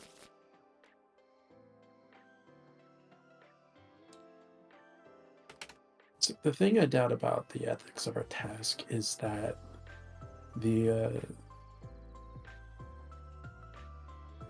person who approached us as private detectives seemed to not really care about what methods we take. They seemed very, very passionate about the job they sent us on. And when we did our due diligence to ask like probing questions to like make sure the details, they seem to avoid anything that explained how this situation came to be, almost as if they were just trying to point a bomb somewhere and drop it. Okay. Your turn. What cool vehicle are we traveling in? I'm gonna throw a bone to chat and say we are now traveling up the river in a cool bright red speedboat. Hell yeah. And it of course has glitter on it.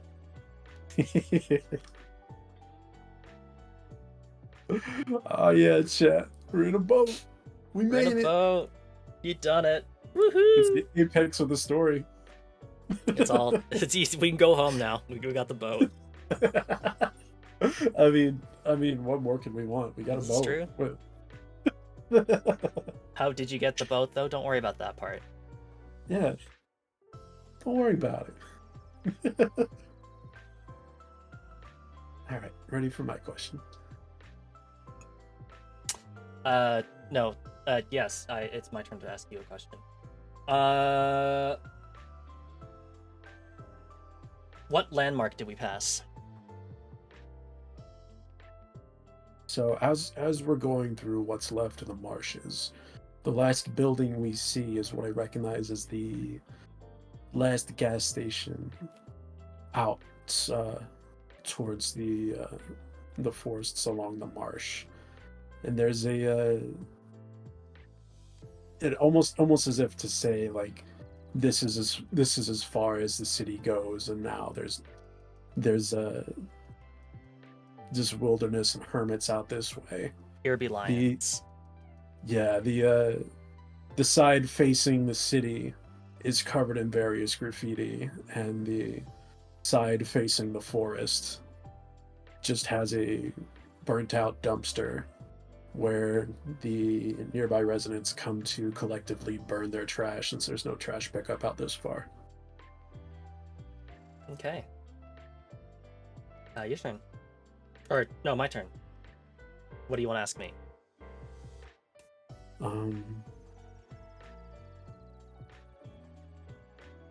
What shouldn't you have brought? How does it help us, and how does it hurt me?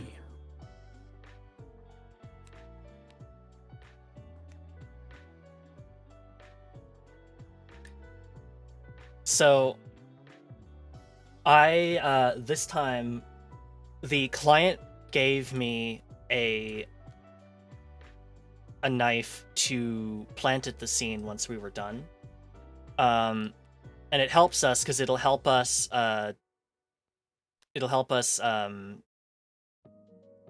nab a suspect to finish off this case. How does it hurt you? It turns out that it's actually your fingerprints on the knife. I see. I'm sorry that all of them seem to be like betraying you in some way or another, but it literally does ask, how does it hurt me? So it's fine. Two stories can have an unwitting patsy. Okay, I'm ready to be asked the question.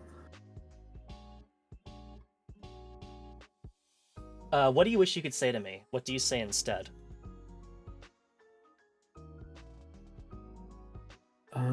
I wish I could tell you that it looks a little bit strange to see the lack of signs of traffic out here. Not just that, like, everything we're riding alongside, not just that, like, all the marsh waters we're going through obviously haven't been cleared in a long time, or if ever, and we're having to go carefully through it, especially to avoid getting any like seagrass in the propeller.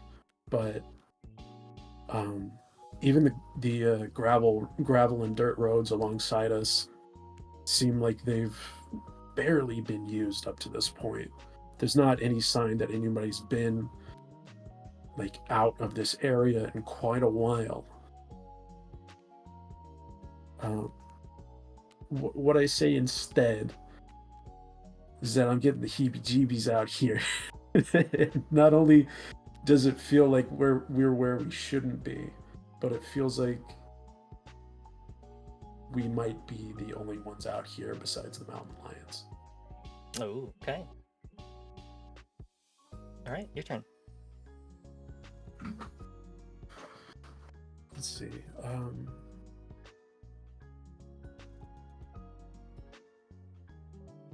So I guess for this one, we wouldn't necessarily be pulling the boat over for a phone. We might just have like we got a fancy speedboat. It might have Or one of those radio cell phones installed, yeah, satellite it cell might. phones. Or you can also say like, I called someone before we left. That Okay, that'll work. also works. Yeah, that's definitely up to your choice. As the person's answering the question, you definitely have all that leeway. So who do you call? What regret do you talk about, and what don't you say?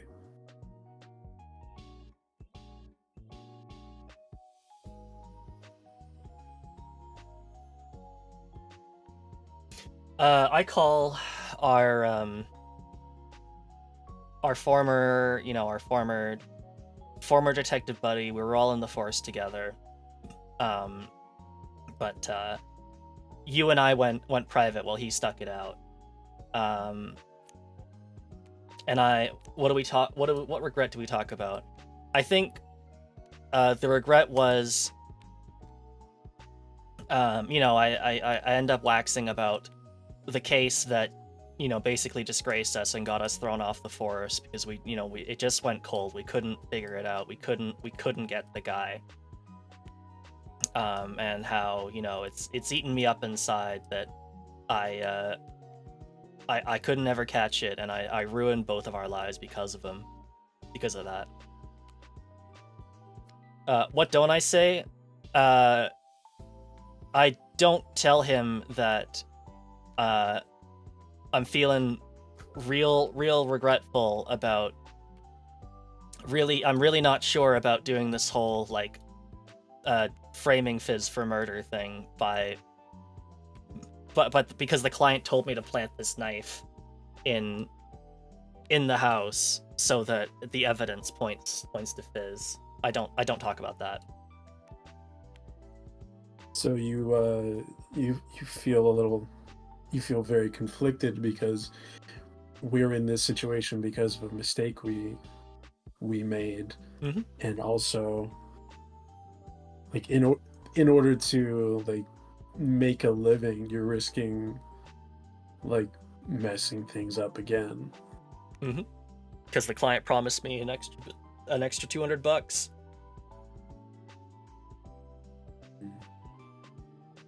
Gotcha. What is left to talk about? What is your goal? My goal tonight, not necessarily thinking that this is going to be the final night we're working on this. I want to find out what the client's motives are for getting us to find evidence of any wrongdoing by the residents of this property on the outside of town. This unkempt property that looks like it doesn't see much traffic, but apparently there are people living here. I wonder why they seem so dead set on us getting them out of there to the point that they wouldn't give us sufficient information. Like, we would normally just not take something like this. This is fishy as hell, but like, we are underwater in debt, and this is the only case we've gotten in months. So I want to find more information on the situation, not necessarily finalize it tonight. Okay. So, what is your goal tonight?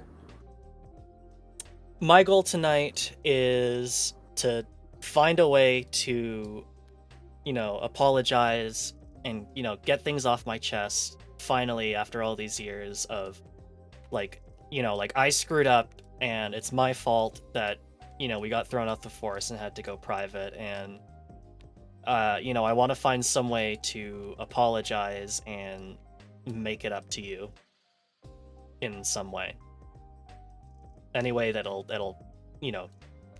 get your forgiveness. I gotcha. So we've both given up a lot to keep each other afloat during these times because we both feel a little responsible for how things turned out. Mm-hmm. So I might be feeling a little bit less pressed about it since I'm trying to still investigate the situation and you're trying to find a way to spin it in our favor in order to like make up for things as quickly as possible. Is that right? Yeah. Got it. So, I think I have to ask you, what do you doubt about the practicalities of our task? Gotcha. Yeah, that is a separate question.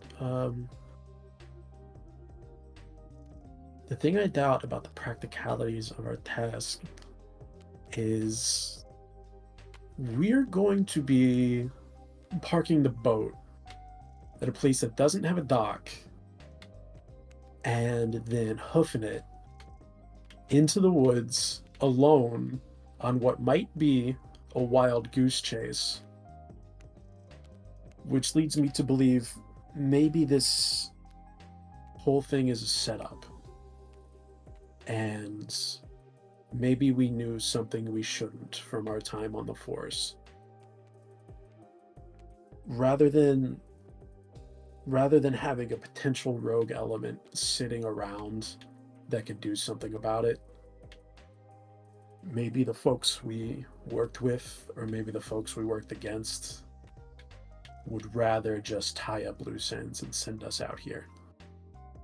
So I think that we are just horribly underinformed, unprepared, and walking to our doom out in the wilderness. Okay. All right. Your turn to ask the big question.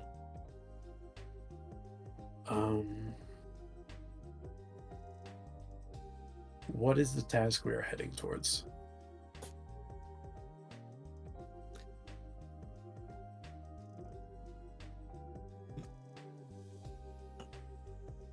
We are driving upriver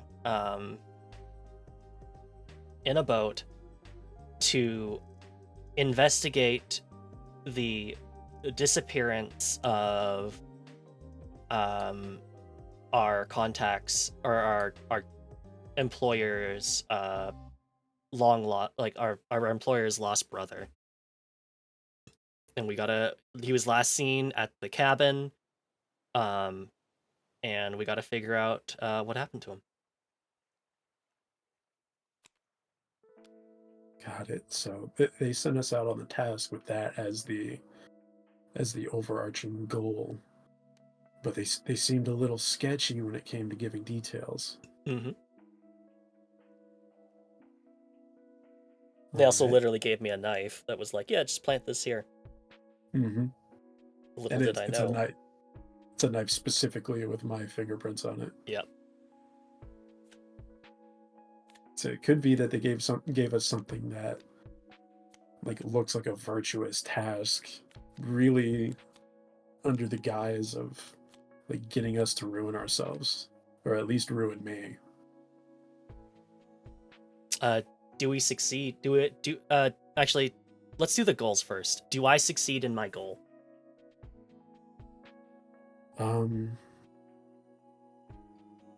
You do succeed in your goal, but the choice was made for you ultimately. You were sweating bullets about the situation. I was terrified of what we might find, and you were terrified of what you might have had to do. But as soon as we got there, we found the facade of a couple buildings that, upon further investigation, they had been completely burnt away, and all that was left. Sorry, Fizz. 1 second. Do you remember what my goal was? Remember, my goal is not the task. Oh. Do you need me to remind you? Um, I don't mind. I just want to ask. yeah, you were trying to like make up for what got us kicked off the force and sent us into like our desperate current situation, right? Yeah, and find a way to apologize. Because I feel like it's my fault. Um,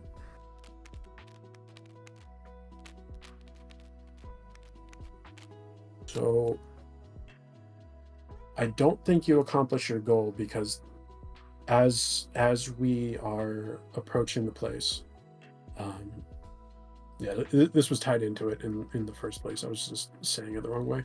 Oh, that's okay. Um, My apologies. yeah. Um, no, it did help that you reminded me, or I would have done it wrong. Um, as we approach the place, we find that there's really nothing left besides the front facade of the building.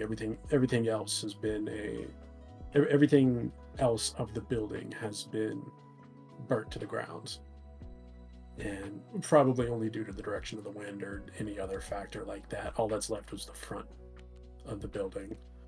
So anything that we could have investigated or done anything about in these places would just like be no go, nothing left. You were planning to walk into the place and still thinking it over in your head about how best to proceed with the current situation, since you did have manufactured evidence that you could have used, and you thought maybe I could like still plant the evidence or and somehow wiggle out of it while still getting paid. There'd be no point to planting evidence here anymore. And that also would have been the point where you could have just as easily decided, you know what, this is crazy, this isn't going to work. Maybe the conditions of the place would have convinced you that like I can't use that evidence, but you hold on, let me get my words together. I got a blank all of a sudden.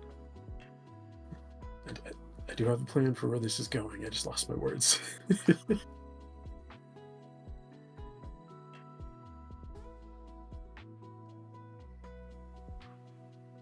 Sorry, I forgot I had muted myself here, but I just told Fizz no worries. Take your time.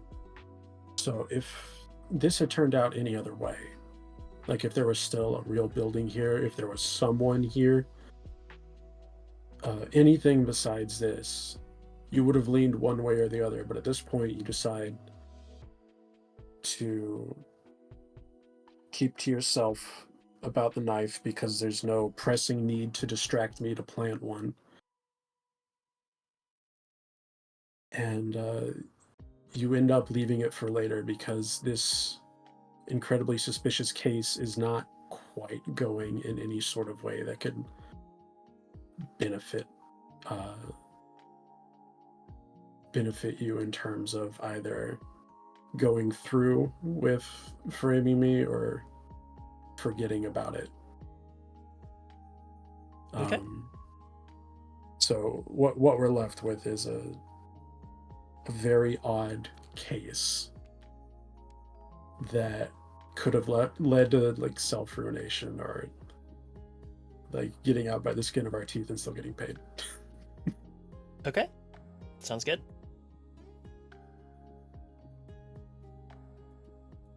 So do I accomplish my goal? Do you mind reminding me what your goal was again? Sorry.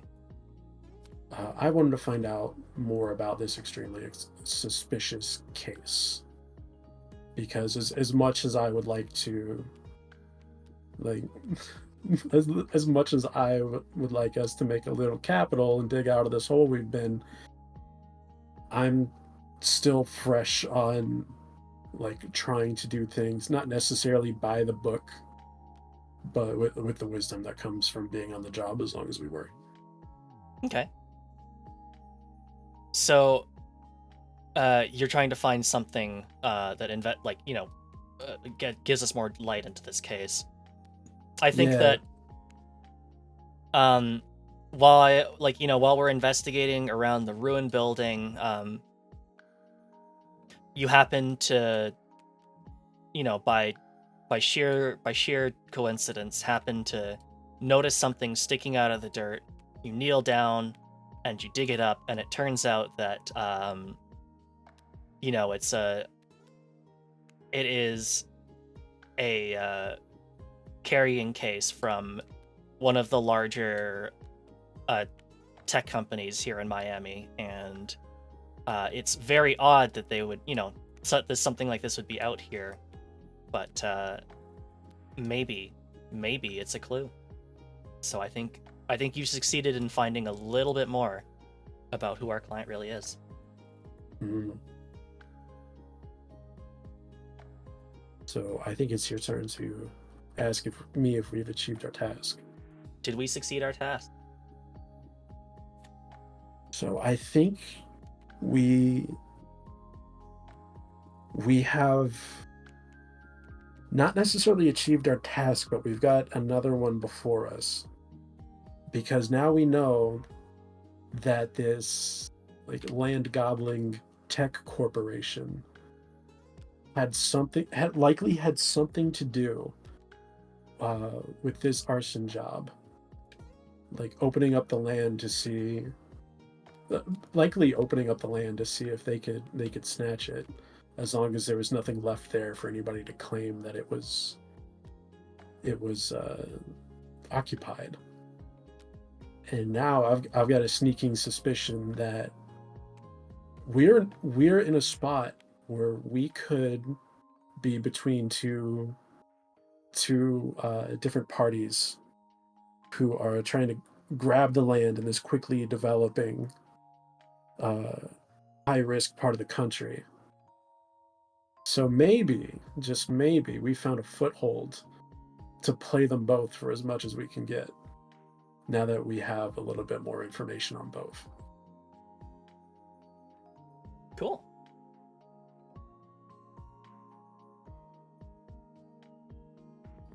I was worried that it would be kind of a bummer to spend all this time getting here and the place is burnt down, but that's the best thing that came to mind.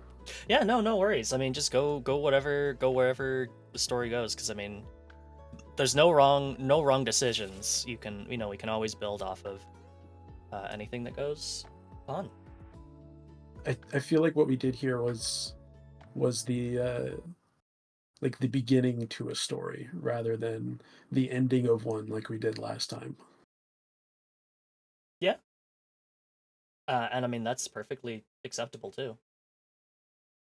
I do kind of like the setting that private eyes who have such an open kind of job where they can potentially do so much have. Oh yeah, we can see your browsers, Roka.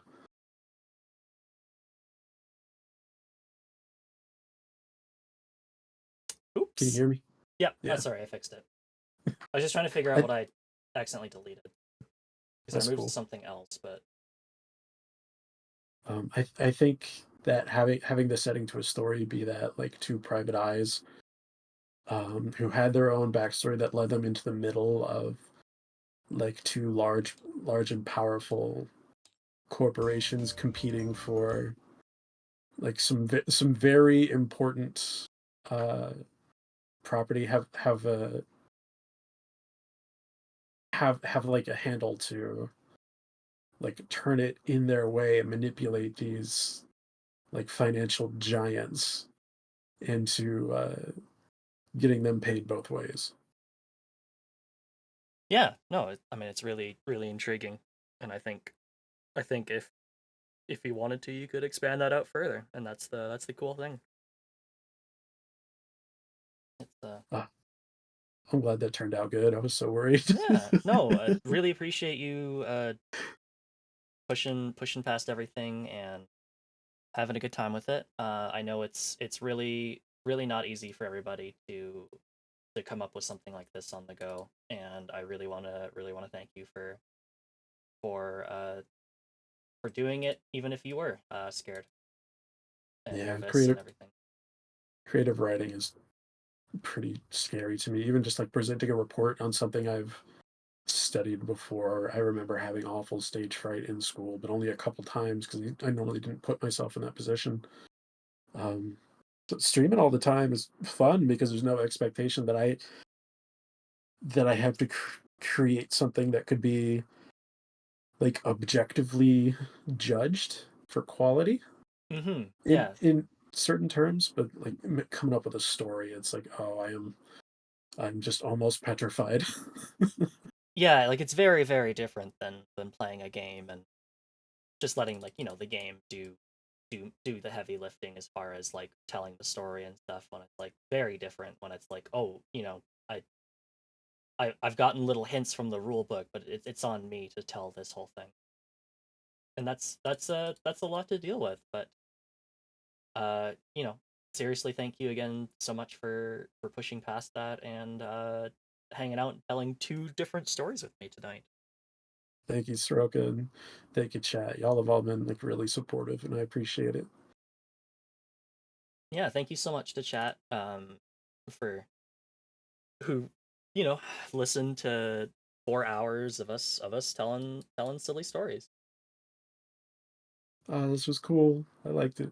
Yeah, it's really fun, and there's more to come. So definitely, there's going to be more storytelling stuff. Hopefully, everything will be good. But definitely, if you like that, there's more of that. But if you don't, well, we'll see what else there is in this pack. We've done what, like 12 games, something like that. So we have over 200 left to go. Look at how much progress you've already made in 2 days. We're at $205. I know, like seriously, thank you all so much for all your very generous donations. It really does mean a lot to me that it's been so successful so far. I really wasn't sure what a realistic goal would be to set, but um $205 in 2 days, that's a lot of money. It is. So I really like that it stopped at 205, so I can say that five is me. it is you. Appreciate you putting in the $5 so we could play that grocery game some more because that was a cute game. Oh yeah, it really was just like having a nice time with grandma. That just felt so comfy. And then you get the ingredients for the vinaigrette, and it turns out grandma used to date that person. Oh, it's cute. Did you get around to the ghost car game? No, we did not. We'll be doing that some other day. Yeah, there were some like things that I wasn't used to operating within Discord that were required for that. And like I get a little freaked out sharing my music choices, which seem to be like a big part of the vibe of that. And we just decided to skip that for the night as well. Yeah, definitely. Don't want to have anybody get really uncomfortable playing any of these games. So we'll either try it again with Fizz later, or we might just have to ask for a different volunteer, and that's totally okay because there is so many more games to go. So I'm sure there'll be something that we'll have fun doing. Thank you so much for having me. Thanks so much for joining, and thanks so much again for the donation. It really does mean a lot. I think you'll be back here tomorrow for a couple of the games too. So, um, thanks again for joining, and hope to see you tomorrow. All right. See you later. See you later. Bye bye.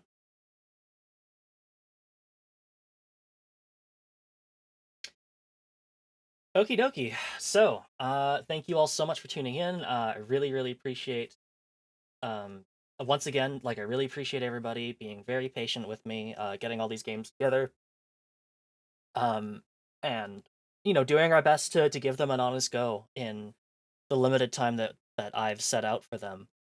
Um, Sometimes it's not easy. Like there was some that we kind of had to rush through a little bit because they they were intended for a bit longer play session. But they were fun. Um, and thanks so much to everybody who's watching. Thanks so much to the raiders. I know I haven't thanked everybody from yesterday either.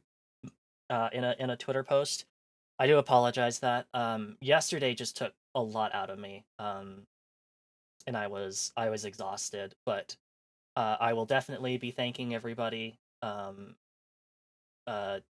from today on stream, and then I will do two thank you posts. Um, so I just clearly want to thank Peebs, Princess B, uh, Aurelia, and Nero for the raids tonight. Thank you so much for bringing additional eyes onto our cause. That really does help. And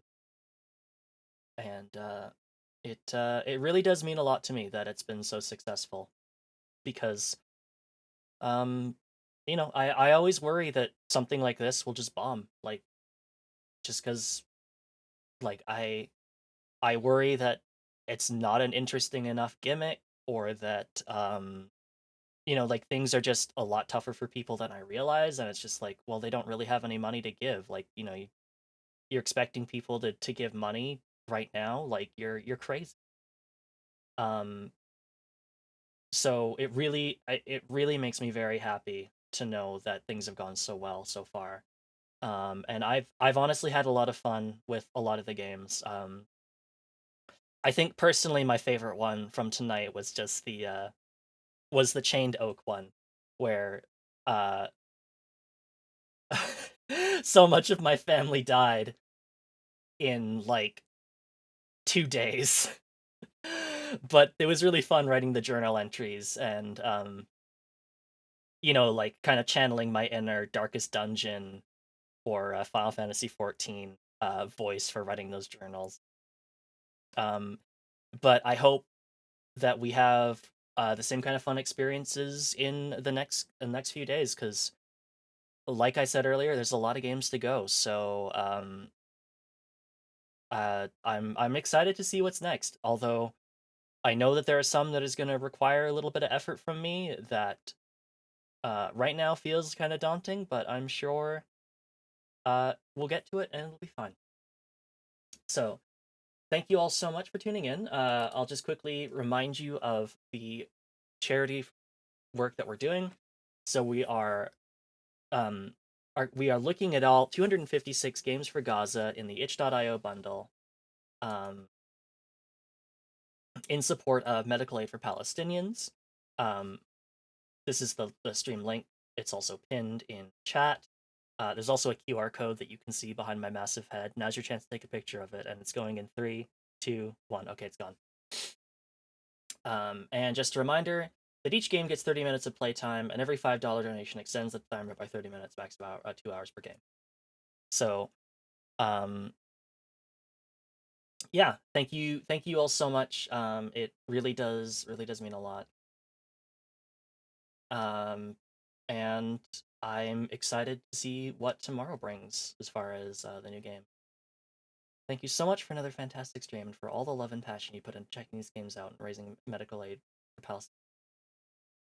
Well, thank you so much, Peeps, too, for your donations. Thank you so much for rating into me. Thank you so much for sharing everything and sticking around, chatting with me. It all really makes this so much easier, when I know that people are watching and having fun. And yeah, like I just really, really appreciate all the kindness that I've seen so far. And um, I hope that we can keep it up. And I'm excited. I am excited to see what other games we have left to do, because there's a lot. Um, so I think my plan is to go Friday, Saturday, Sunday, and then I'll probably take Monday off, and then get back to it either Tuesday or Wednesday. Um, just because I know at some point I'm gonna need a break. Um, but I definitely want to try and put a good solid dent into it into the number of games by the end of the weekend. But we'll see. I'll make sure to stop by and cash in my time. Absolutely, Sheppy. I do have you written down, and then when you cash it in, I will remove you from that list. Um, and you can enjoy watching me go through 2 hours of anything you like. Okay, so thank you all so much for tuning in. Let's go ahead and see who we can send you off to. Yeah. Cheer up somebody's day a little bit.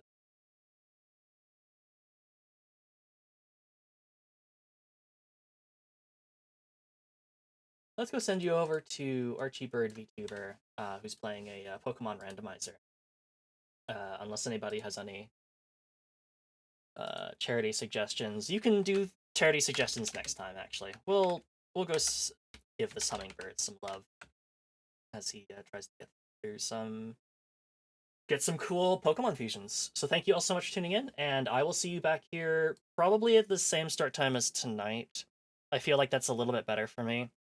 So 6 p.m. Pacific Daylight Time or 9 p.m. Eastern Daylight Time. Just a little bit better for me as far as timing goes, but I will be sure to let you know on social media when we go live. Thank you all so much for tuning in, and let's go ahead and give some love to Archie. So thank you all so much, and see you then. Bye bye.